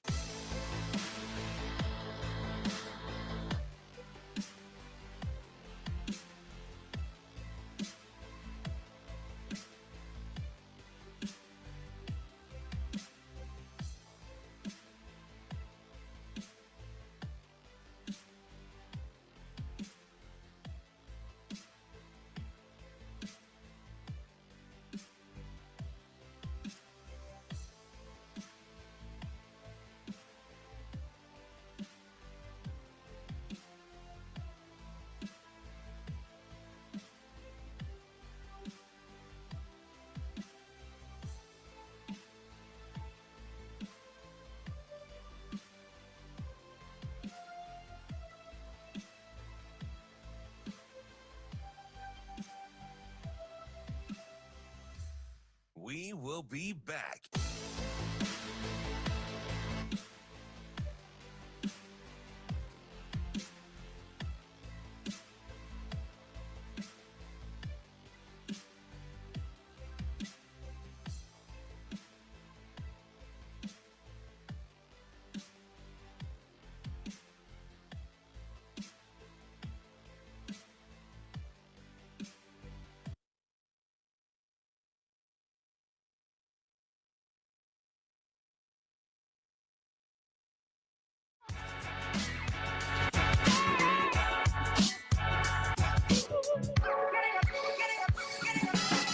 You're listening to Hurrdat Sports Live. Now, Vegas Insider, senior handicapper, and fan of the cold Budweiser bottles, Brian Edwards. It's got to be touchdown, touchdown, touchdown. Brian Edwards. I don't really love it. Brian Edwards. The way they're using the cream cheese to butter the bagel. Brian Edwards. I'm going with the cowgirl. Here is Brian Edwards. We're back here on Hurrdat Sports Live. That's DBM Ravi Lulla here at Hurrdat Sports Bar and Grill. We are joined now by our friend Brian Edwards, Vegas Insider, Major Wager. What's up, B? Good morning, gentlemen. What's happening? Hey, how we doing, bud? Oh, man, it's a great day to be alive and to be a Gator. Yeah, they are. I'm liking them more and more and more and more. And it's a shame. They're so good sometimes. I had myself convinced last night that Bama isn't very good. And I know that that's not the right. Like Bama's better than Florida made them look at times. Yeah, I agree. Still think Bama's really good. And I was looking at their end of the season last year. They lost 4 of 6 going into the tournament last year and made the Final Four and gave what I thought was UConn's toughest test, probably by a healthy margin. So, yeah, if I'm a Bama fan, I wouldn't be down. They still have very big time Final Four potential, if not, chance to win it all. They may lose again on Saturday though, but that's okay. The SEC is tough. Yeah. So I know we've got some UFC to get to as well, but since you brought up Saturday in the SEC, it's kind of a gauntlet of games for some of these teams. You mentioned Florida and Ole Miss. I know the actual lines aren't out yet, but between Florida, Ole Miss, you got Auburn, Alabama, you've got Mississippi State and Arkansas fighting for their lives, and Kentucky, Missouri. Which of those games are you looking at as potential plays? Okay, so I made my lines for all of Saturday's SEC games yesterday. So obviously that was before a few results, like before Missouri. Like I made Missouri -6 at home to Kentucky. I made my lines, and then I went and looked at the KenPom projections. So KenPom had Missouri at 4, whereas I had it at 6. Let me see if they've adjusted that, because obviously Missouri did not play very well last night. They still have it at 4. Okay, yeah, I will be on Missouri -4 at home, definitely. So I made Florida 12 if they lost last night. Oh, wait, I'm sorry. I made them 12 if they win last night, and I said 13.5 or 14 if they lose, just because they've been so good in bounce back spots. But that was before Ole Miss got that huge win over Tennessee last night. And KenPom had it 11. I don't know if you're looking at it. 11. Yep. Yep, still 11. I think I would probably lay it with Florida at 11. And I'm sorry, Alabama, Auburn. So I made Auburn 6.5, and KenPom had it at 9. And I think I made the total 178. And KenPom had it 9 and 175. I will play over 175 if it's Bama's games are just flying over. As long as the opponent is not afraid to engage and going up and down a little bit, and it's pretty competent offensively, they just don't play a whole lot of defense. Let me ask you about a couple of teams that are both top 45 in the net rankings, and they play each other on Saturday. What do you do with Vandy and Georgia? Yeah, that's a good question. Georgia's playing really well right now, and Vandy is playing really well now. They just obviously had a hiccup the other day, coming off the overtime win over Missouri that I feel they probably felt like that secured a bid. Now they should have gotten greedy and, could have kept winning and maybe even worked their way into a 7-10 game with the 7 by their name. I made Georgia 4. Georgia's playing really good right now. I would probably kind of lean Georgia. I saw KenPom had it at 5. I wouldn't lay 5 to Vandy. So yeah, I take back lean to Georgia. I saw in different colored ink the KenPom projection. So I was thinking 4 at first, but I don't know that I would lay 5. But I like how both these teams are playing right now, with the obvious exception of Vandy's hiccup the other night at home to Arkansas. But Georgia needs it more, and Georgia's been tough at home. Mike White needs this one. I think Georgia, if they get this win here, I think that probably secures a bid.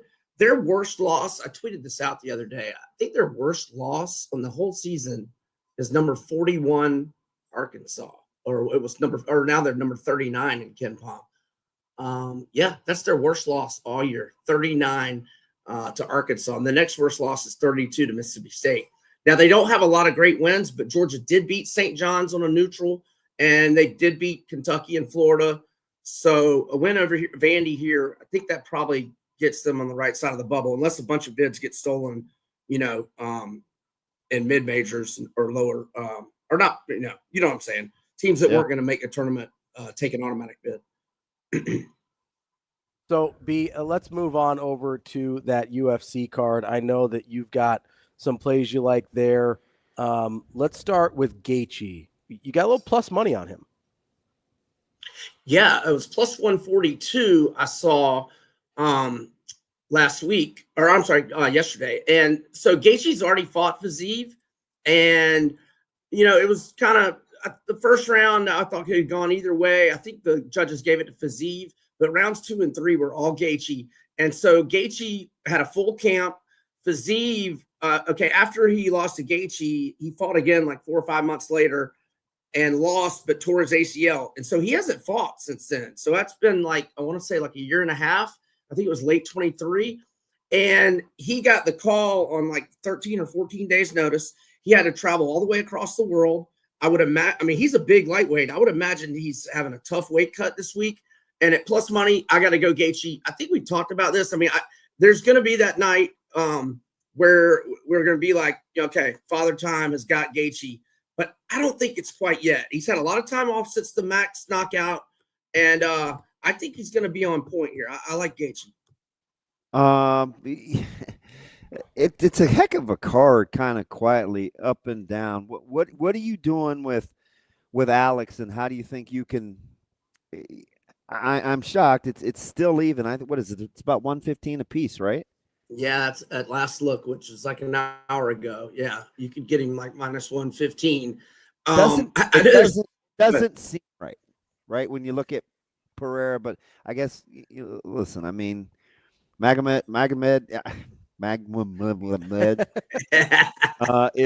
is a monster in his own right. I mean, these guys can flat out strike.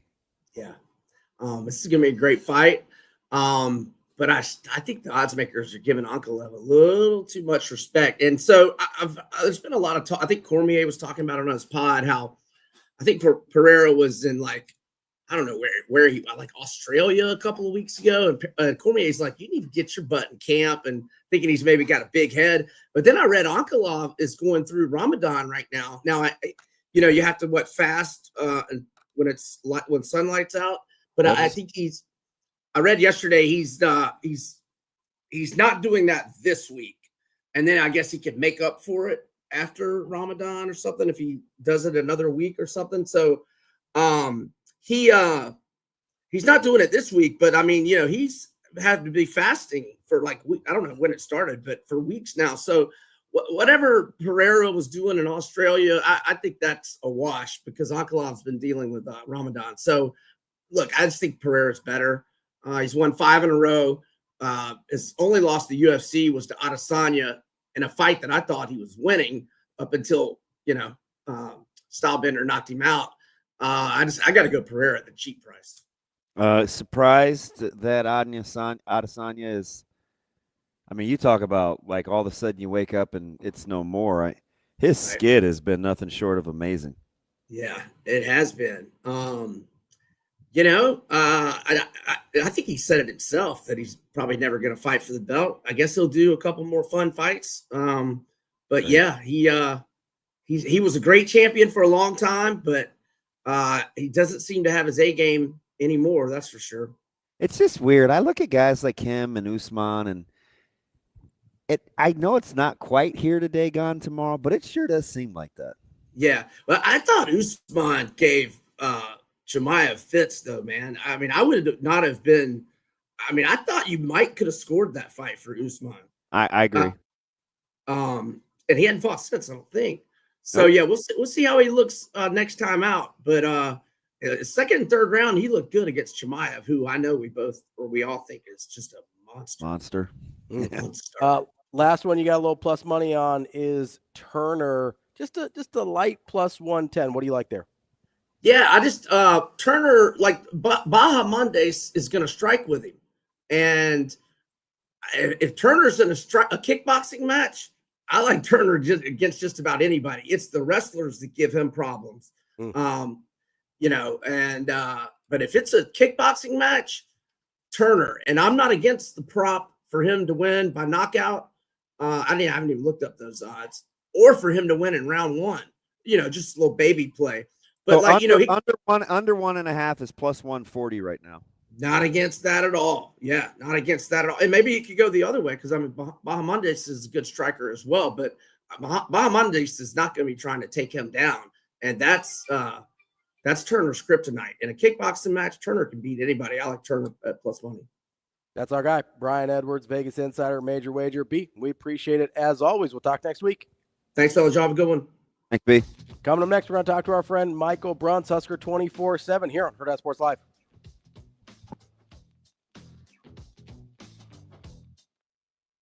We will be back.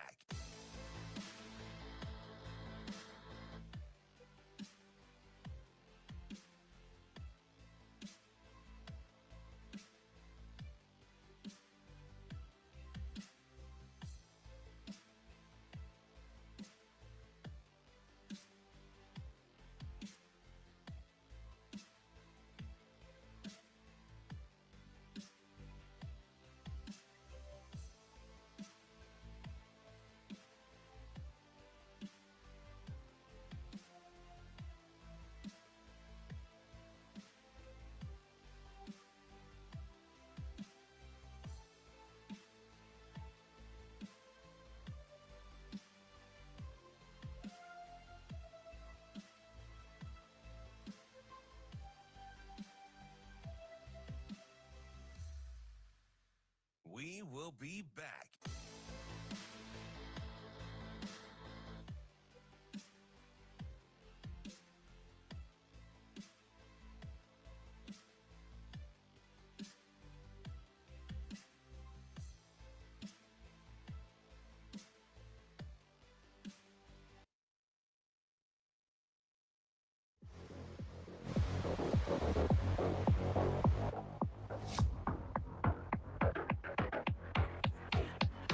Welcome to Hurrdat Sports Live.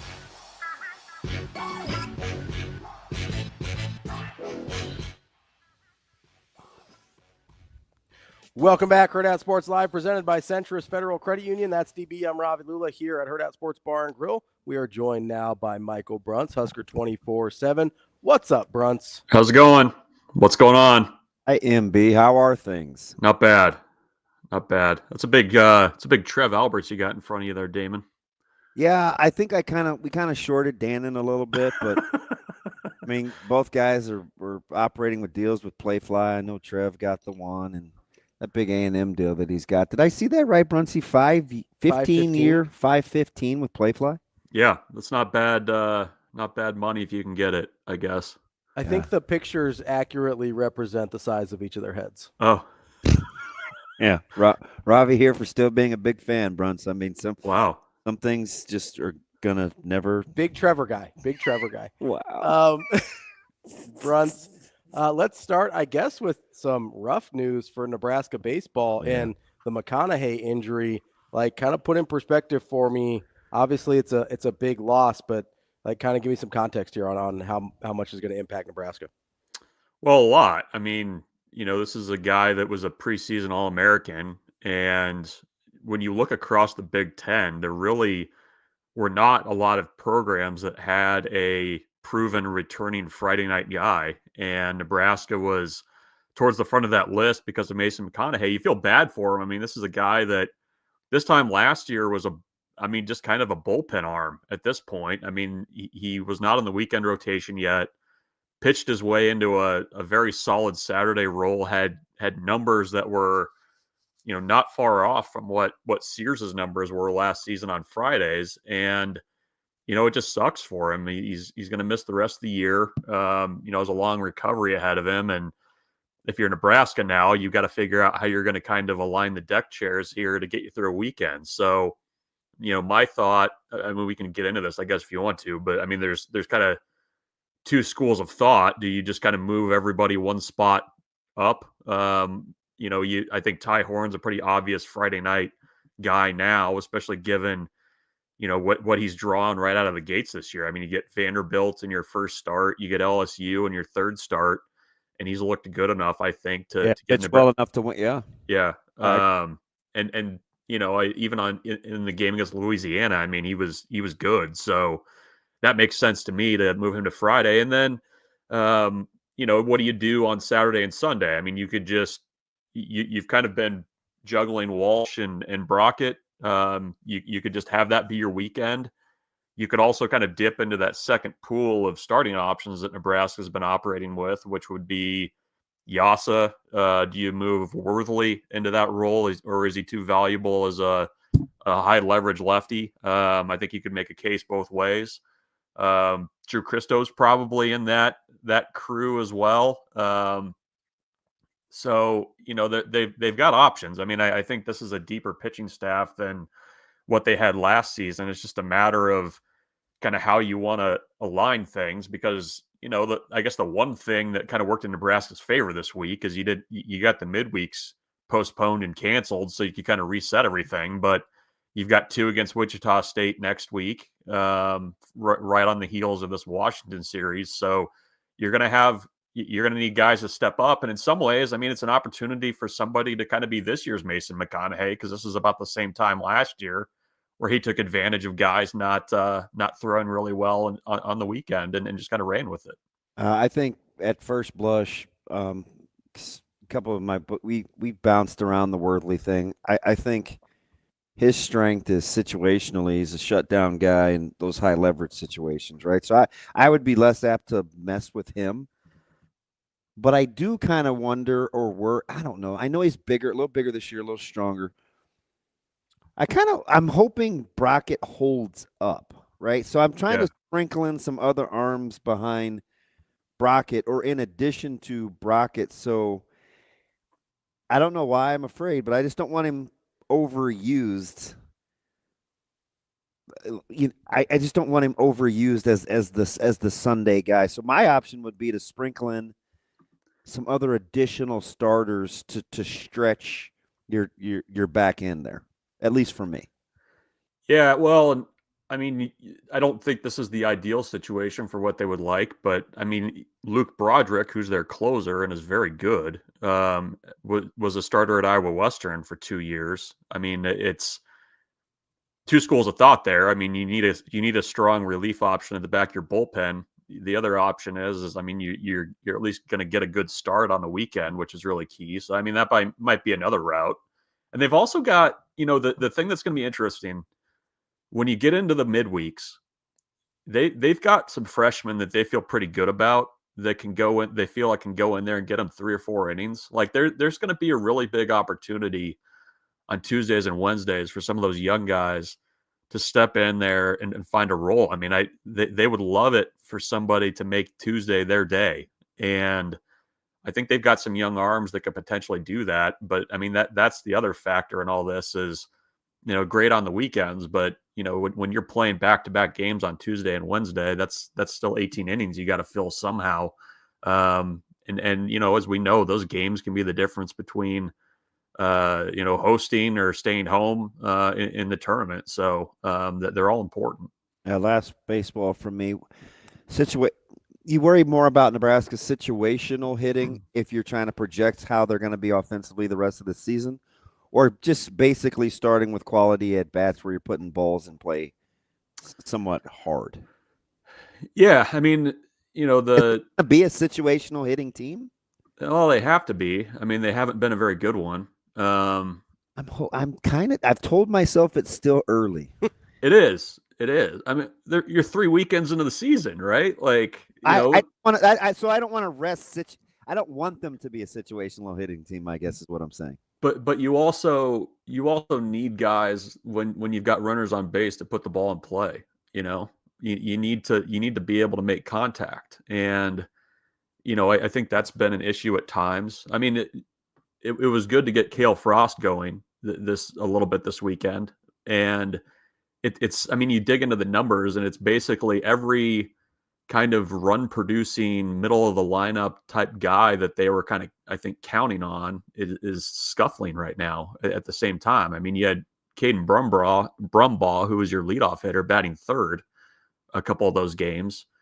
So they're looking for something. They're still trying to find the right lineup combos. Devin Nunez has been great off the bench. The at-bats have been good. Let me ask you something, Bruntz, because you saw fall too. and this is taking it from a guy that was a spot starter. Can he be overexposed, or do you think his trajectory would lead to more at bats equals more production? Nunez? Yeah. Well, I mean, he's a freshman, and the quality of at bats that he's had have been really good, and he hit well. He hit well in the fall. We definitely got my attention in Louisiana. I mean, they were all but nothing. He was the only guy. I mean, he comes in cold, barrels it up, and it's like, but that's okay. And then you kind of build. And he's making adjustments throughout the game. I mean, I think that's the thing that stood out. I mean, his at bats late in games have been just as good as they have been at the start of games. And I think again, it's a situation where if guys are not performing, they're going to try to find there's an opportunity there for somebody to step in and take those reps. I mean, Devin Nunez was probably Nebraska's third string third baseman. He's the only true freshman position player on the roster right now. And he steps in and, takes the opportunity and runs with it. He's hitting 500. He's got 2 home runs. One of them wasn't in the Parker that actually got out of the park, but that's neither here nor there. So, I mean, he's going to continue to get at bats at that designated hitter spot. But then, if you want to get Booten back at bats, you want to get Bolin in there. How are you going to kind of make those innings work in the outfield? That's going to be something they're going to have to figure out. Bruns, I want to switch gears to you with you to football here, as now you've heard all of the new additions on the football staff speak publicly after this week. I'm curious how you feel about the makeup of the staff now from a personality standpoint, now that you've seen everybody at least once. Yeah, it's there's some strong personalities. Like when you consider the 3 coordinators, I mean, I think they're all. I think at times it's fair to say that all 3 run a little hot. Is that fair? I think they can. Yeah. I think all 3 of those guys are very experienced. I also think that I don't think there's any question though about who's in charge over there. Like, I forget who it was that somebody said, we basically got done with a 6-hour meeting where Matt Rule talked the entire time. So, this is the experience level is much higher than it has been during Matt Rule's 3 years at Nebraska. But I think that he has been freed up to be more of the CEO type role that I think is a good fit for him. And, I think even the younger, I guess air quotes, younger assistant coaches on the staff, Terry Braden's is a younger assistant, but he's, been with the Chiefs forever. He's got a lot of experience there. Addison Williams is a former defensive coordinator. There's just a lot of, they've really upped the experience level, and I'm kind of intrigued by how this is all going to come together, and kind of work. But I think they've had a really good offseason of adding guys that bring experience. A lot of them are outside of Matt Rule's orbit, which I think is kind of new in terms of kind of how he's tended to do things. So I don't know. I mean, I've read some people saying, well, we'll see how this works. But I mean, I think at a number of spots they got better from where they were last year on the staff. We were late. That was this yesterday. Mm-hmm. We were walking out, and we were talking like kind of fact or fiction on this whole CEO thing and what it actually means. And I like the fact you said, well, make no mistake, who's running this football team, right? It's Coach Rule's team. And I was joking with Ravi. I was like, yeah, we're not going to be reading other people's names when fans are upset. We're going to be hearing about Coach Rule. But then a little deeper than that, Bruntz, to it, I think the reverence that they seemingly have for him, and when they're talking about either how they got there or why they're here, or what makes this an advantageous place, if you go all the way back to why Holgerson picked Coach Rule, you still get the sense that he's not Bobby Bowden in this thing where he doesn't have headsets on or something, right? Where it's like he still wants his fingerprints on certain positions, and I think that's maybe the part where he shines the most. Yeah, no, I mean, I think at least my gut. You know what I mean? Like, gotta go Bobby Bowden on me, really? Sorry. Could have been Paterno. Well, he's not asking somebody to hand him the headphones, and he talks into the little back end of the microphone, and then he gives it back. Just Like saying. he's not doing that ever. Could have been Paterno. That's all I'm saying. Yeah, it's as we sit here right now on March 6th, I mean, what position would you say that he's going to be laser focused on? Like, because I asked this because you have Phil Snow that's essentially going to be kind of a walkabout associate head coach on defense and going to be working with different position groups every day. You know, I as much as it is Matt Rule's team, I think that Dana Holgorsen probably has a fair amount of oversight on his side of the ball. So, I mean, where do you guys think where do you think he's going to focus? Spends a lot of time with the second level guys in D-line. Now, he knows defensive backs the least, so maybe he'll brush up on that, but he's definitely a front six guy. I was thinking defensive line, and I think part of that, I think you're going to have a lot of hands there. Like, I think it's going to be Braden's group, but when you look at the staff and the way that they are, I mean, it feels like there's going to be a lot of working together on kind of making that group work. And and Matt Rule's always said, well, we've always played pretty good defense, and that's been something that they've he's hung his hat on. I mean, I think part of that is why. I mean, they've got a lot of guys that have a lot of defensive front experience. So, and you're going to have Phil Simpson working with some guys there too. I think he's going to have a hand in the pass rush stuff. So, that makes sense to me. I am curious, special teams wise. I mean, obviously that's Mike Eckler's show. He's only doing special teams, but that feels like another area where a little bit more attention from the head coach would really help. And again, he's coached it, so there's a little bit of that too. I'm curious, but I don't think that he's going to be just on the sidelines just watching it practice. Like he's going to be very involved. Bruntz, I'm curious. You said something there that I tend to agree with, that you think they may have gotten better at a few places with the assistant coaches. Is that the sense that you're getting from like your guys' board and sort of the general fan interactions that you guys have?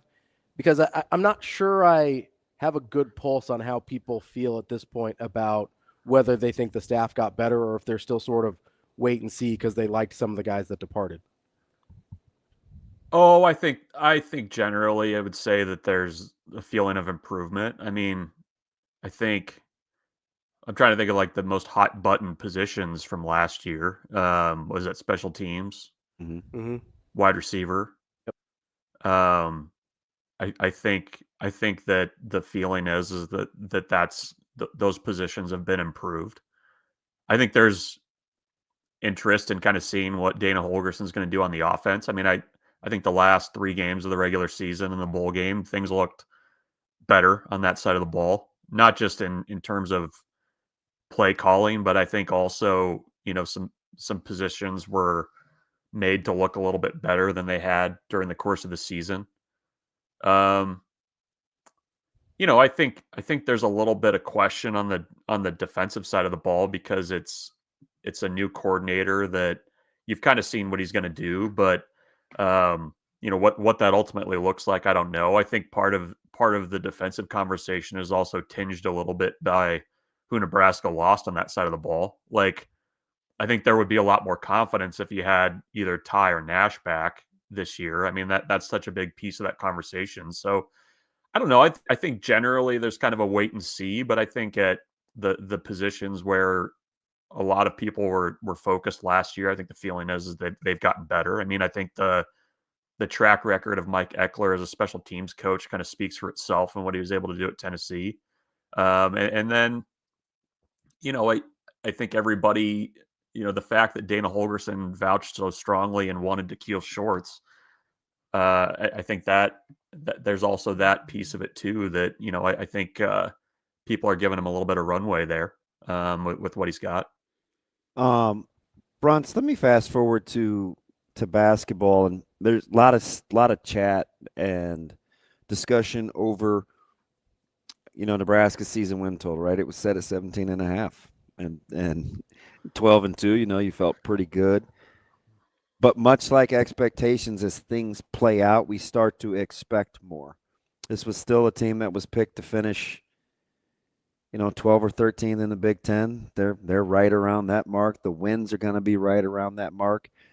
Where do you think we allowed ourselves to kind of change? Because we're not settling, right? Because they've given away too many games where it didn't have to be that way to like go back and, well, this is who we thought they were. So I'm clearly not saying that. What I am saying is, if we think the non-con was too soft and they're still doing Nebraska things basketball-wise, where did we get off on our expectation level? Well, I think the fast start, even if the non-con was a little soft, I think that, when you're sitting at 12-2, you're kind of like, okay, well, you can find 8 wins somewhere in there and get to 20, right? Like, you should be able to. Yeah. I think the frustration of people lies in, the oh so close nature of some of those losses, right? Like, you're up big on Iowa on the road and you don't get that one over the finish line. The multiple games where you shouldn't have lost Rutgers at home. No. The games where you spot an opponent basically a 3 touchdown lead in the first half and have to dig your way out of it. Sometimes I think there's also kind of the smell test where, it just doesn't look right sometimes. Something's not smelling right, with the way the play is on the court.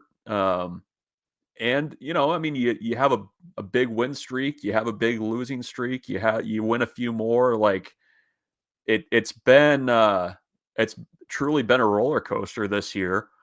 And I think that's where the frustration lies. And I think also too, you had it set up for you.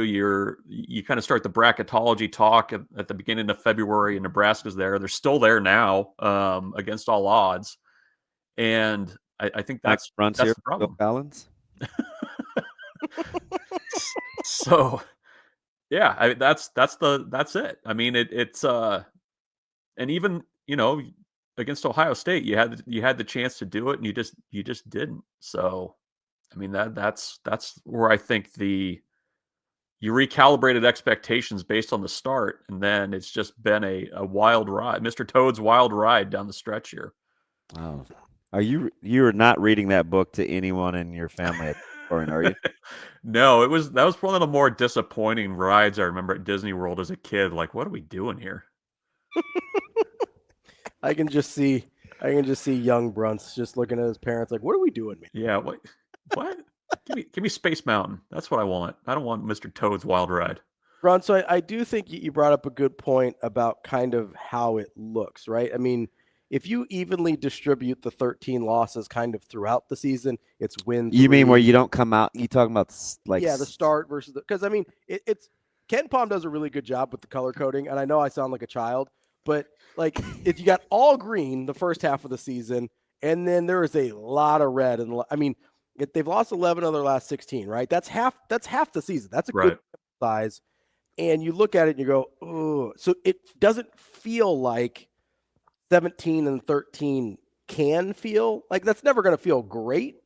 But if it's kind of more evenly distributed, you throw some losses in a little bit earlier, you don't clump them together so much late.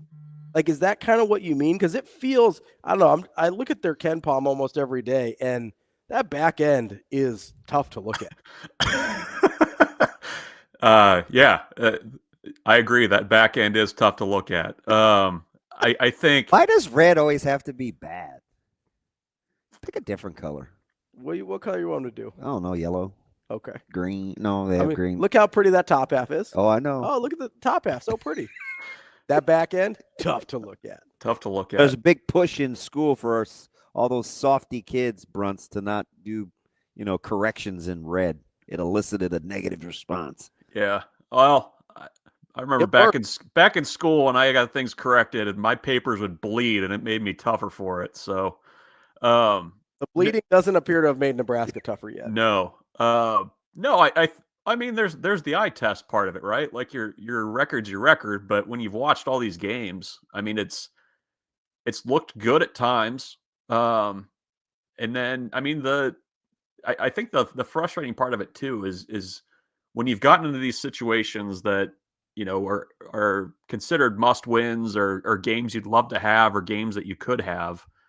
Thinking of like that Penn State game on the road, you just didn't show up. I mean, that whole road trip, you played like 10 minutes of good basketball, and they were probably fortunate to beat Northwestern. So, yeah, I mean, there's the record, there's the color coding, and then having to watch it. I mean, when you score 114 points and lose, I mean, that's you get into it a little bit more. That's painful.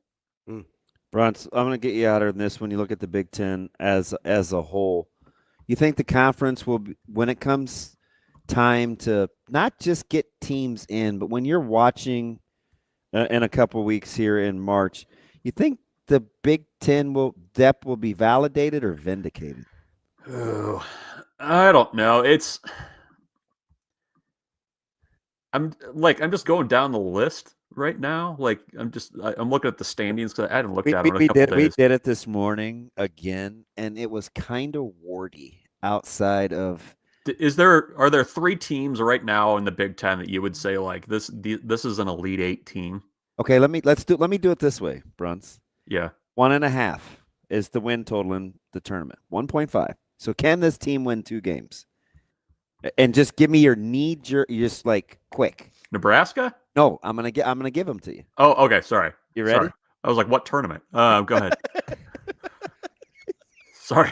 Second weekend NIT. Here we come. I can see you now. Get all distracted. I'm sorry. Fine. Go ahead. Go ahead, Damon. All right. I'm ready. Purdue. 1.5. Yes. Over. Michigan. Over. Michigan State.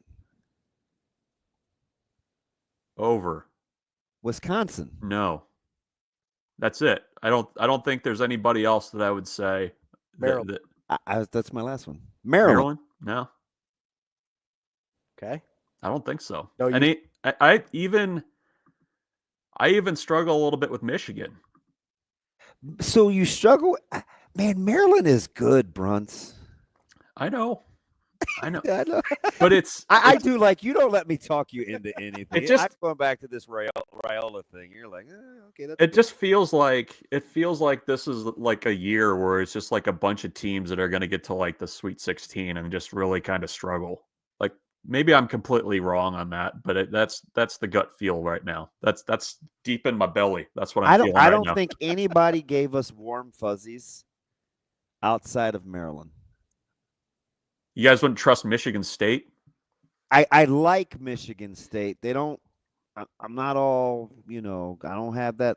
Love spark. I'm closer on Michigan State than he is because I'm sort of enamored with the Jace Richardson emergence. Yeah, I can see that. Purdue's a little dicey for me too. I'd say yes, but they can get rolling offensively though. Yeah, that's our guy, Michael Bruntz, Husker 24/7. I'll share him.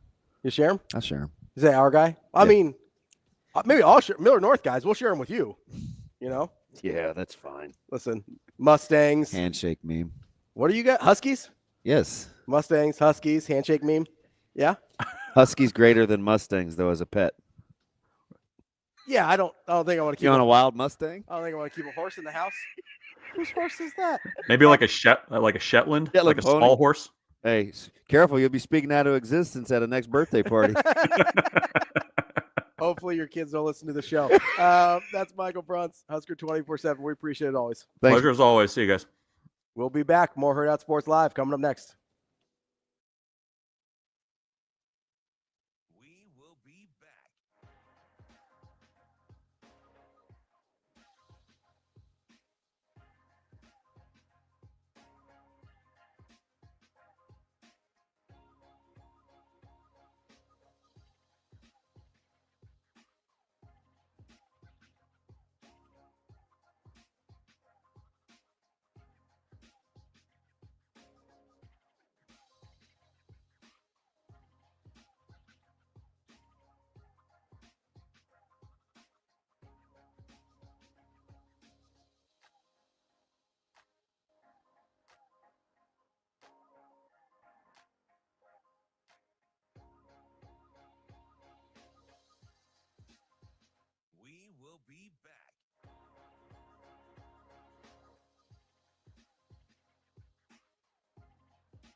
be back.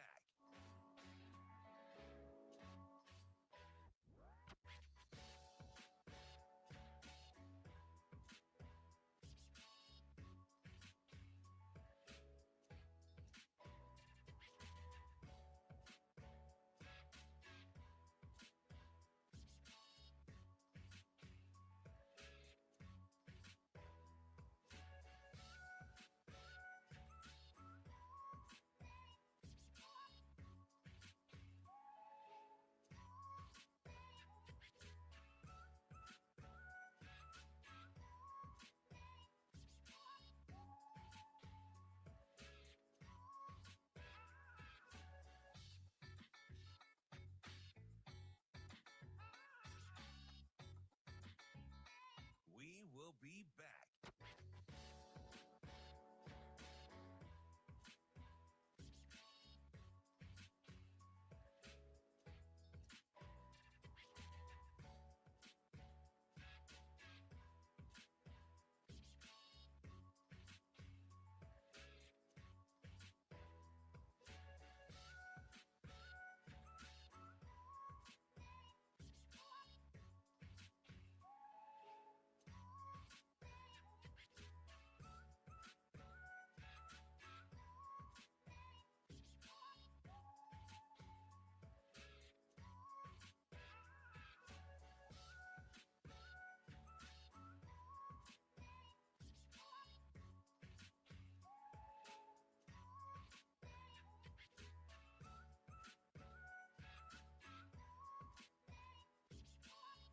We will be back.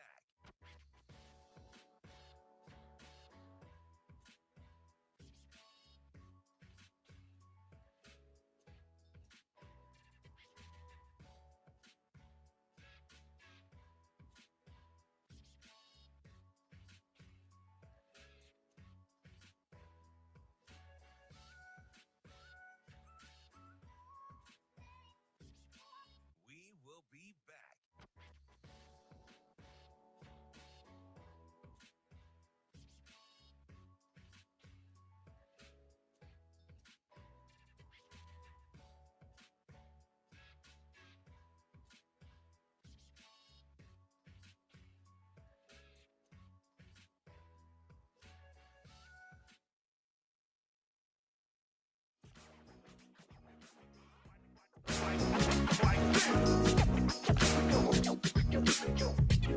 You're listening to Hurrdat Sports Live. Welcome back, Hurrdat Sports Live here at Hurrdat Sports Bar and Grill. That's DB. I'm Ravi Lulla, and we're brought to you by our friends over at Centris Federal Credit Union. You know, it's spring cleaning for a lot of people trying to get their house in order. It can be spring cleaning for your finances as well. One of the things you can do is get a home equity line of credit, loan, whatever it is. You can use the equity in your house to access funds if you need to lower interest rates on some debt, if you need to do some remodeling around the house. Maybe you just need a little cash. Maybe it's time for a dream vacation. Maybe you're trying to go see my people over in India to go see the Taj Mahal. Like, maybe you just need a little more cash. Centris has you covered. They can discuss your options. CentrisFCU.org. Talk to an expert about what your options are for your home equity, federally insured by NCUA and an equal housing lender. DB. Yes. We're getting into a little discussion, okay? I want to continue the discussion we were having with Bruntz about which teams you believe in the Big Ten. Okay. Because I think we're both a little higher on the Big Ten than Bruntz was. But for the most part, people are kind of meh. I think he represented. Yeah, he does represent exactly how I think nationally people feel about the Big Ten. Yeah, I would agree. Everybody not named Mike DeCourcy. But Michigan State, you're saying yes, and can win 2 games. Oh yeah. Michigan can. I'm gonna go deeper than you will. Michigan can, but you probably wouldn't bet on them. Yeah, Michigan can win 2 games. Yeah, I've watched it just because I can't figure out how. Speaking of teams we can't figure out how, Wisconsin, can they win 2 games? No. Okay, so we've got 2 so far. Purdue. Yes. Purdue can. Maryland is both yes for us. Yes. Right? Maryland's an easy yes. Yes. Maryland, I might like Maryland more than Michigan State. It's close. I wouldn't fight you over it. UCLA. See, I think we're sleeping on UCLA, and I hate to say this. Not me. I would never sleep on McBride. UCLA is capable of winning 2 games. That's 5. Illinois. They're capable. Capable, but not betting on it, right? Because there's a variance. Is this so? Are you asking me capable or just most capable, likely? Just capable. Oh, so they're in for capable. Oh, they're capable. 100%. The variance with Illinois is enormous. Yeah, right. They're more than capable. They could get bounced. Somebody's going to run into them. Yes, there's a very good chance somebody gets mollywopped by Illinois, and they're just like, "What happened?" Yeah, all of a sudden, yeah. Oregon. I don't know how they do it. I'm gonna say no on Oregon. I don't know how they do it. Is this an Altman thing? But I just watched them hit the X button. They almost coughed up a lead the other night, and then all of a sudden it's like, zoop. They pulled even. There's 3 minutes to go. Let's stretch this thing. Can Oregon win 2 games? Yes. That's 7. Ohio State. No. Indiana. No. Okay, so that's about it. So you're at 7. Yeah. Okay. That's it. Is that fair? I would say no on Oregon, and because you said no on Wisconsin, I would switch. I should have said because they're capable of winning 2. I wouldn't bet on it, but they're capable. They're just so you watch the shots they take, and it's like how. I mean, that's how I feel about Michigan. Not the shots. No, they're 2 point. I was going to say they're 2-point field goal percentage. Not the shots they take, just in general. How do they win games? Yeah. So I would probably swap Michigan for Oregon, and then I think I'm a no on. I think I'm a. Of those teams, who has the fewest good players? Wisconsin. I think it's Wisconsin. Like high end? Yeah. I think it's Wisconsin. I think that's why I said no. That's fine. Because I would agree. Yeah. I probably switch Wisconsin for Oregon. It's between those 2 teams though. Yeah, my gut said no on because I trust Tanji more than I trust Shelstead. But Shelstead's I agree. He's good. He's really good. My gut tells me no on Purdue, and I just don't know watched why. Biddle miss a couple of bunnies against Wisconsin, but somehow they won that game. Why does my gut tell me no on Purdue? Because I think you want them to be more star-studded than they are. Maybe. I mean, that's what you're saying with Wisconsin, basically. But, man, that offense is a thing of beauty when it's rolling. And it is. And they're sensational at the point guard spot. Is it possible that, and I know this is a very long time ago, is it possible I just can't get Creighton kind of whooping him in the exhibition out of my head? And I don't know how good Creighton is. That was eons ago. No, I know. But, that stuff sticks with you sometimes where you're like, okay, I don't know how good Creighton is. I think they are probably right on that line of can or can't they win 2 in March? I don't know. I think what if it might be one of those things like that Nick talked about where there's just a game where a team plays and you're like, maybe. I don't even know who that team was. Yeah, sure. I mean, Nebraska has one of those. I mean, Nebraska's got a handful of those. Sorry, Creighton has a handful of those. I don't. Xavier, San Diego State. Xavier was on a heater. They were. That San Diego State game was what on? I get that was post-pop, but what on earth was that? San Diego State isn't that. I could probably look at it, see a couple more, but like I think there's a few games this year. I go, what? Georgetown, the first Georgetown game. Was that 20? Yeah, they got their ass whipped. Wow, they did. No, I know. By a bad Georgetown. I know. Team.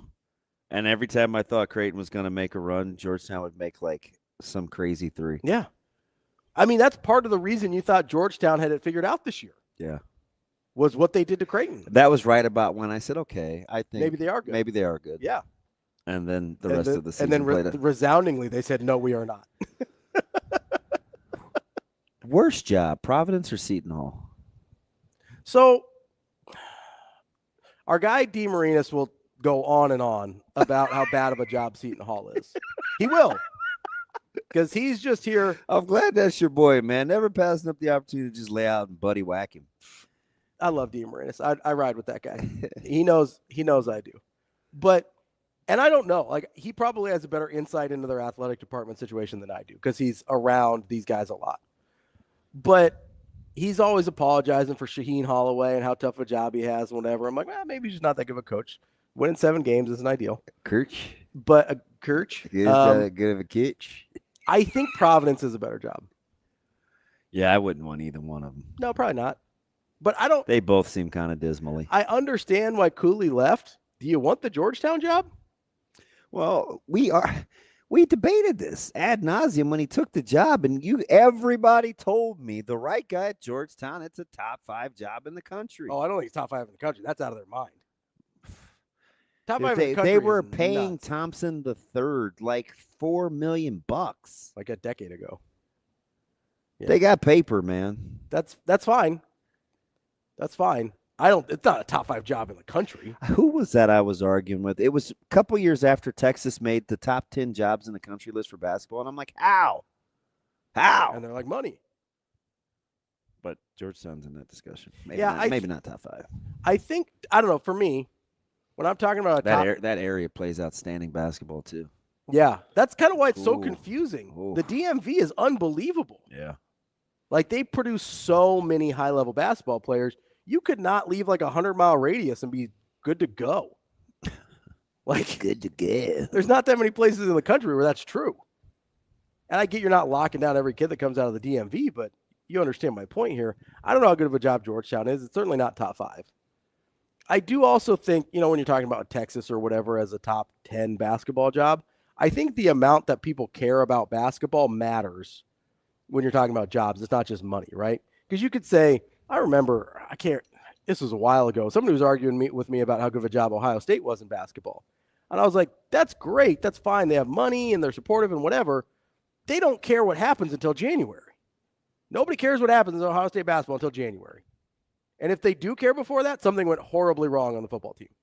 That's how I feel about their baseball program. How are they not good? Sure. But how much do they care? Like, that's like money doesn't equal. That's what I was saying. Like, I think money doesn't equal investment. I think the commitment care factor is big. Or I should say, money doesn't equal commitment necessarily. You have any games you like tonight? We're getting hot and heavy in the conference tournaments and all that good stuff. I got one, and it's early. You can get it out of the way and celebrate. Let's do it. Like Ravi and the gang. Like Coolio and the gang? Indiana State will beat Southern Illinois at noon today. Ooh. On the old money line. Put your $5 on ISU. Big Arch Madness guy? Yeah. I like the conference. That's why I was kind of nodding. Like, you were making a little money on Southern Illinois. Well, I liked when Nick was talking about Drake. Oh, yeah. Because Drake's one of those teams I think I just crazily said about 3 weeks ago. I'm like, man, Drake's pretty good. Yeah. On a humbug. Yeah. Yeah, but I like those conferences, man. But it's the whole Drake thing obviously started with DeVries for me. I didn't like him in the as a Mo Valley foe for Creighton. Sure. It was just Sharif was going to go there, so I kind of. You weren't a big Keno Davis guy? No.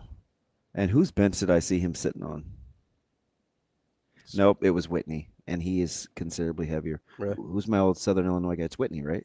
No, Saluki. He's the old Saluki coach. Chris. It's not Whitney. Lowry? Yeah. Chris Lowry? Whose bench was he on the other day? He was wearing blue and a quarter zip. Now, he's considerably bigger, so you may not have known it was him. I may not have realized it. Might have been. It might be a Big East team. Yeah, where's Lowry? Is he in Indiana? I think he was. No, Northwestern. Yeah, Northwestern. Yep. It was a team where, yeah. Yeah. Yeah, he was on the bench when they were calling timeout against UCLA. Yeah, he's an interesting guy. He used to win a lot of games there. He did for a long time. And then he didn't. And then it was over. That happens to a lot of guys. Yeah, I was kind of like when it goes kind of things. We were just talking about like DeAndre Jordan and stuff like that. It's, Devontae Adams seemingly has fallen off a cliff, even though he's not done. No. I just think situationally. He's done as what we thought he was. That doesn't mean he can't be productive. I got to get back to I'm really trying to have you help me figure out where Sam Darnold is going to go. Once I know where Sam Darnold is going, I'll tell you about the draft. Well, let's get to that next. Yeah. Here on Hurrdat Sports Live.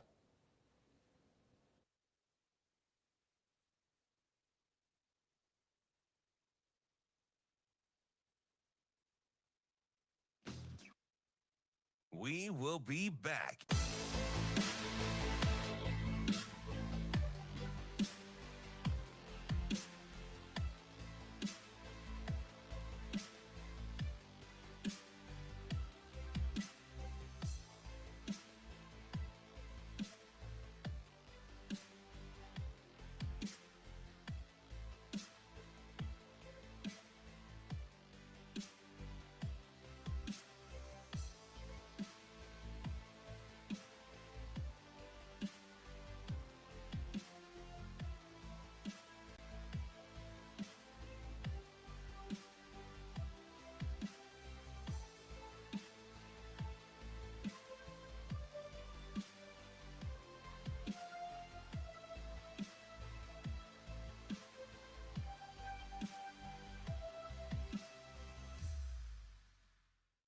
will be back.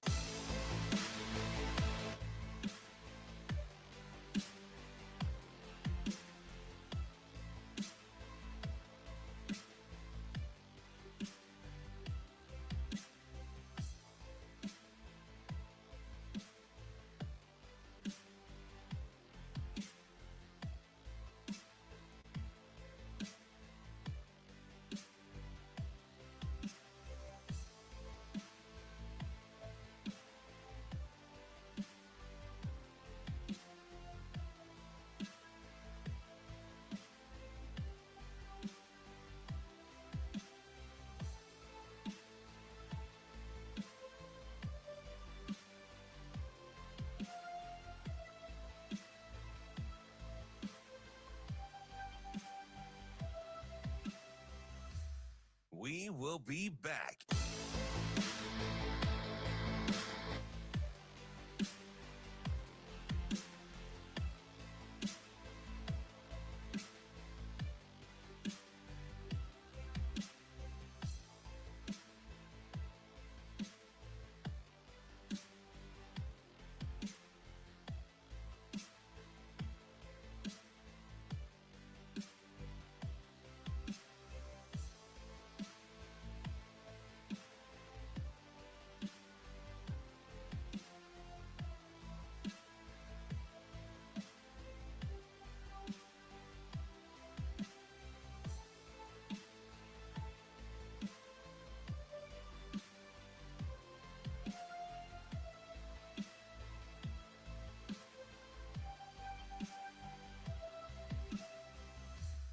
We will be back.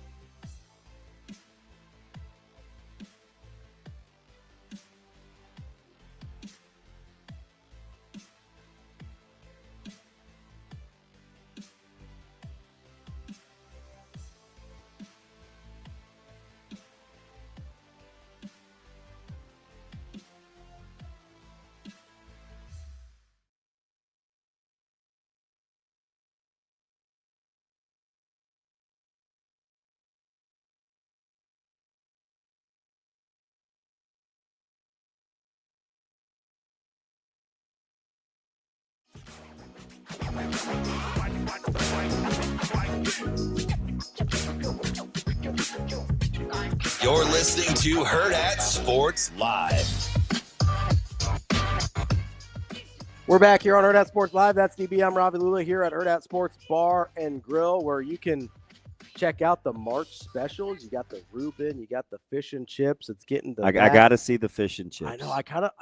I low key like a good fish and chips. Me too. So I might have to order one. I tried to. Micah was riding with me last night, and I tried to talking me into a Long John's binge. Oh, it's about that time of year? And I didn't get it in last year. Okay. So it's been like 2 years. Yeah. Uh-oh. But I crave I want a nice flaky fried fish. The itch is getting there. And he was like he look at you the same way I look at you when you talk about Long He John? likes Long John's, but he's on his diet now. Oh, gotcha. He doesn't really mess around. He's dialed in. Yeah. This is my wife's favorite time of year because she only eats fish and seafood for meat. Yeah. And so because it's Lent, all of the places have all their fish items and fish menus and stuff like that. So she's just living her best life. And I hate being so principled about it, but I'm not a big like fried catfish guy. Like I don't want catfish. I don't want catfish either. Right? Not about that catfish. So I'm kind of particular, but I'm not. And I don't like usually like cod's a good and I don't like cornmeal either. So I don't want it battered that way either. Yeah. No, I'm not that dude. Well, since I'm such a good friend. And I know my mom is like, you're an idiot. Because that's all the things she likes. Catfish and cornmeal? Yeah. Well, she's from the South though, right? Yeah. That's like right up Houston. Although she would say that's not really the South. I say that because it's south of us. Yeah. Because she means like I'm a Southern girl. Southeast is like the South. Sure. Because she's from like Houston, right? Yes. Yeah. No, catfish and cornmeal is right up their alley in the South. I'm not about either of those either. But I'm a good friend. Are you a crispy batter or wet batter guy? I don't know what that means. So, you get Oh my goodness. Wet batter gives you the coating, the smooth coating, like a Long John's or a frozen. So I typically like a crispy then. Do you? Yeah. And the wet batter can be crispy. It's crispy, but it's not. Right. It doesn't have the texture. The kind of the waves almost. Yeah. That's what it looks like to me. Is waves. Yeah. No, I'll like the crispy then. That's what I see a lot of people doing it in wet batter. It's just too messy for me. Yeah. Yeah. Cornstarch, baking powder, club soda, season it, kind of a dredge. Yeah. But I do like the smooth coating though. I'll do you a favor. I'll come in, see what it's like. I'll report back. Yeah, hook that up. I'll report back. I see. I'm waiting for them to tweet out a picture. I know. I'm surprised they haven't yet, but I can do that work for you. And when they say chips, I want to know, are they? I'm guessing French fries. Just or like could sometimes they'll do. What are the ones that look like silver dollars, but they're thin? They're like the crispy potato chip ones. Oh, like crisps? Yeah, you know what I mean? Yeah. Sometimes they'll do that. I think we mostly just call them chips. Are those jacket fries? I have no idea. I'm not asking you. I'll do like a waffle fry. I don't. Yeah, I think so I don't too, like waffle fries. At all. You can be wrong. They're never crispy. That's not true. But if they are, I imagine they would be pretty good. They're so potato-y. You're getting bad waffle fries then, man.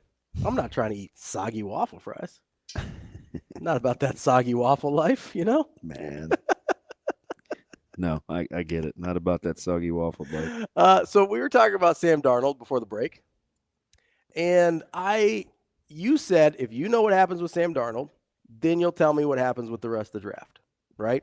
So I just feel like I'd have a lot better gauge. I do think there's some dominoes to fall here. All of a sudden, Stafford was the first one that didn't fall, right? Stays put, so we're still kind of status quo.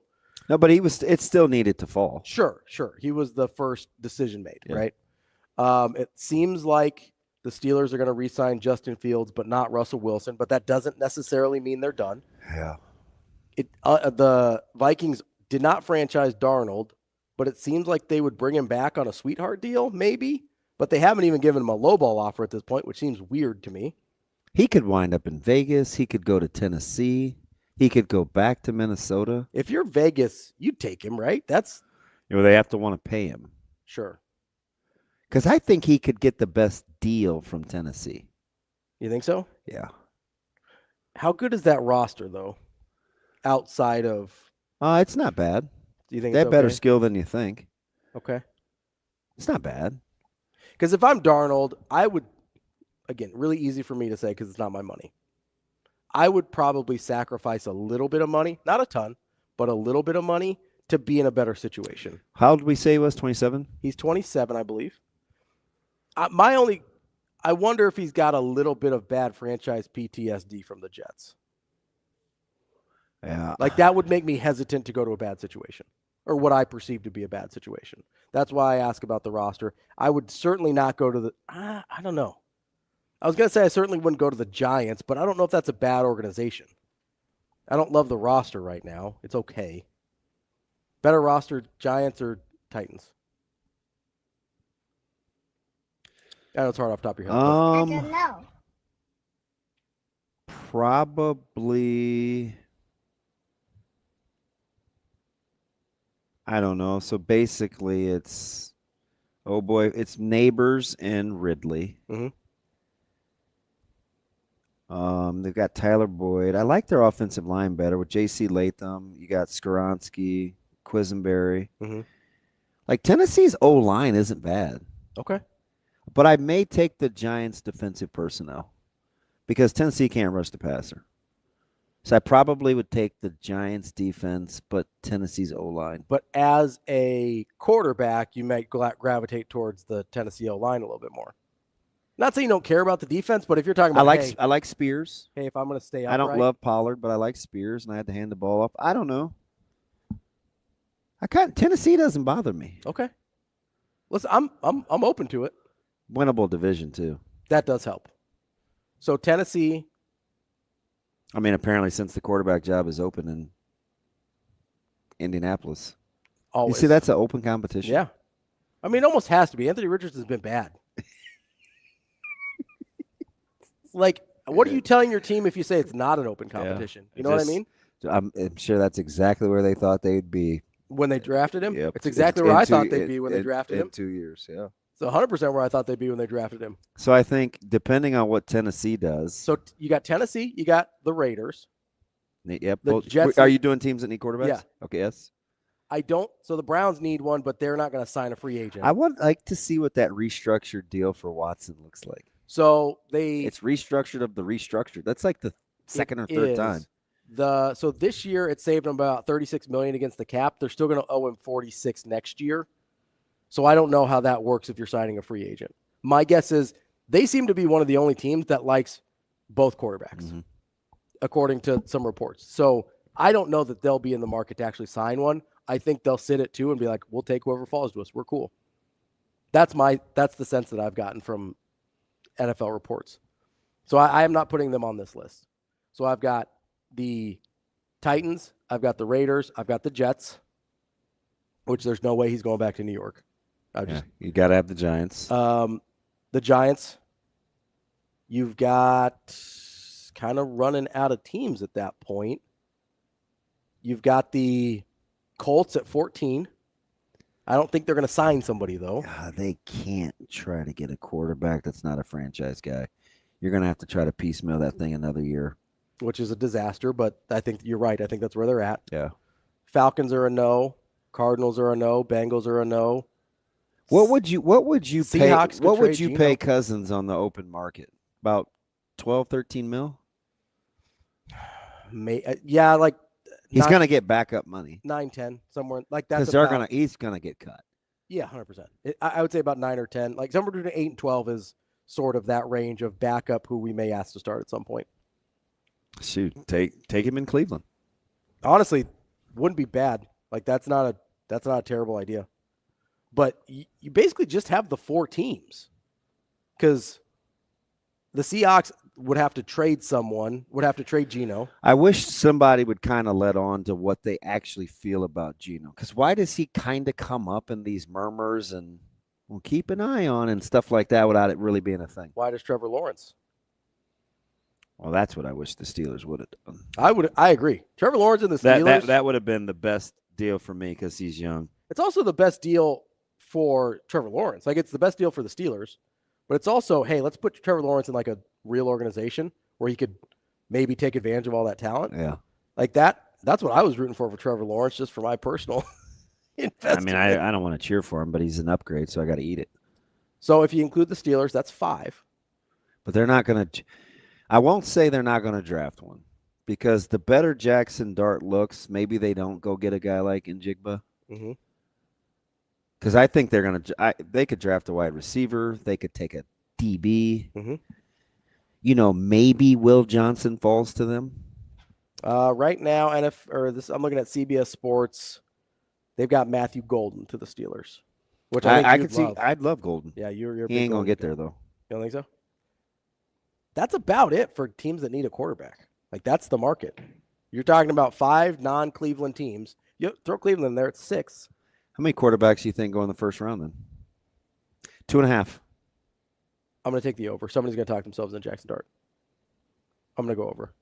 That's like my premise on quarterbacks is always people are going to talk themselves into it.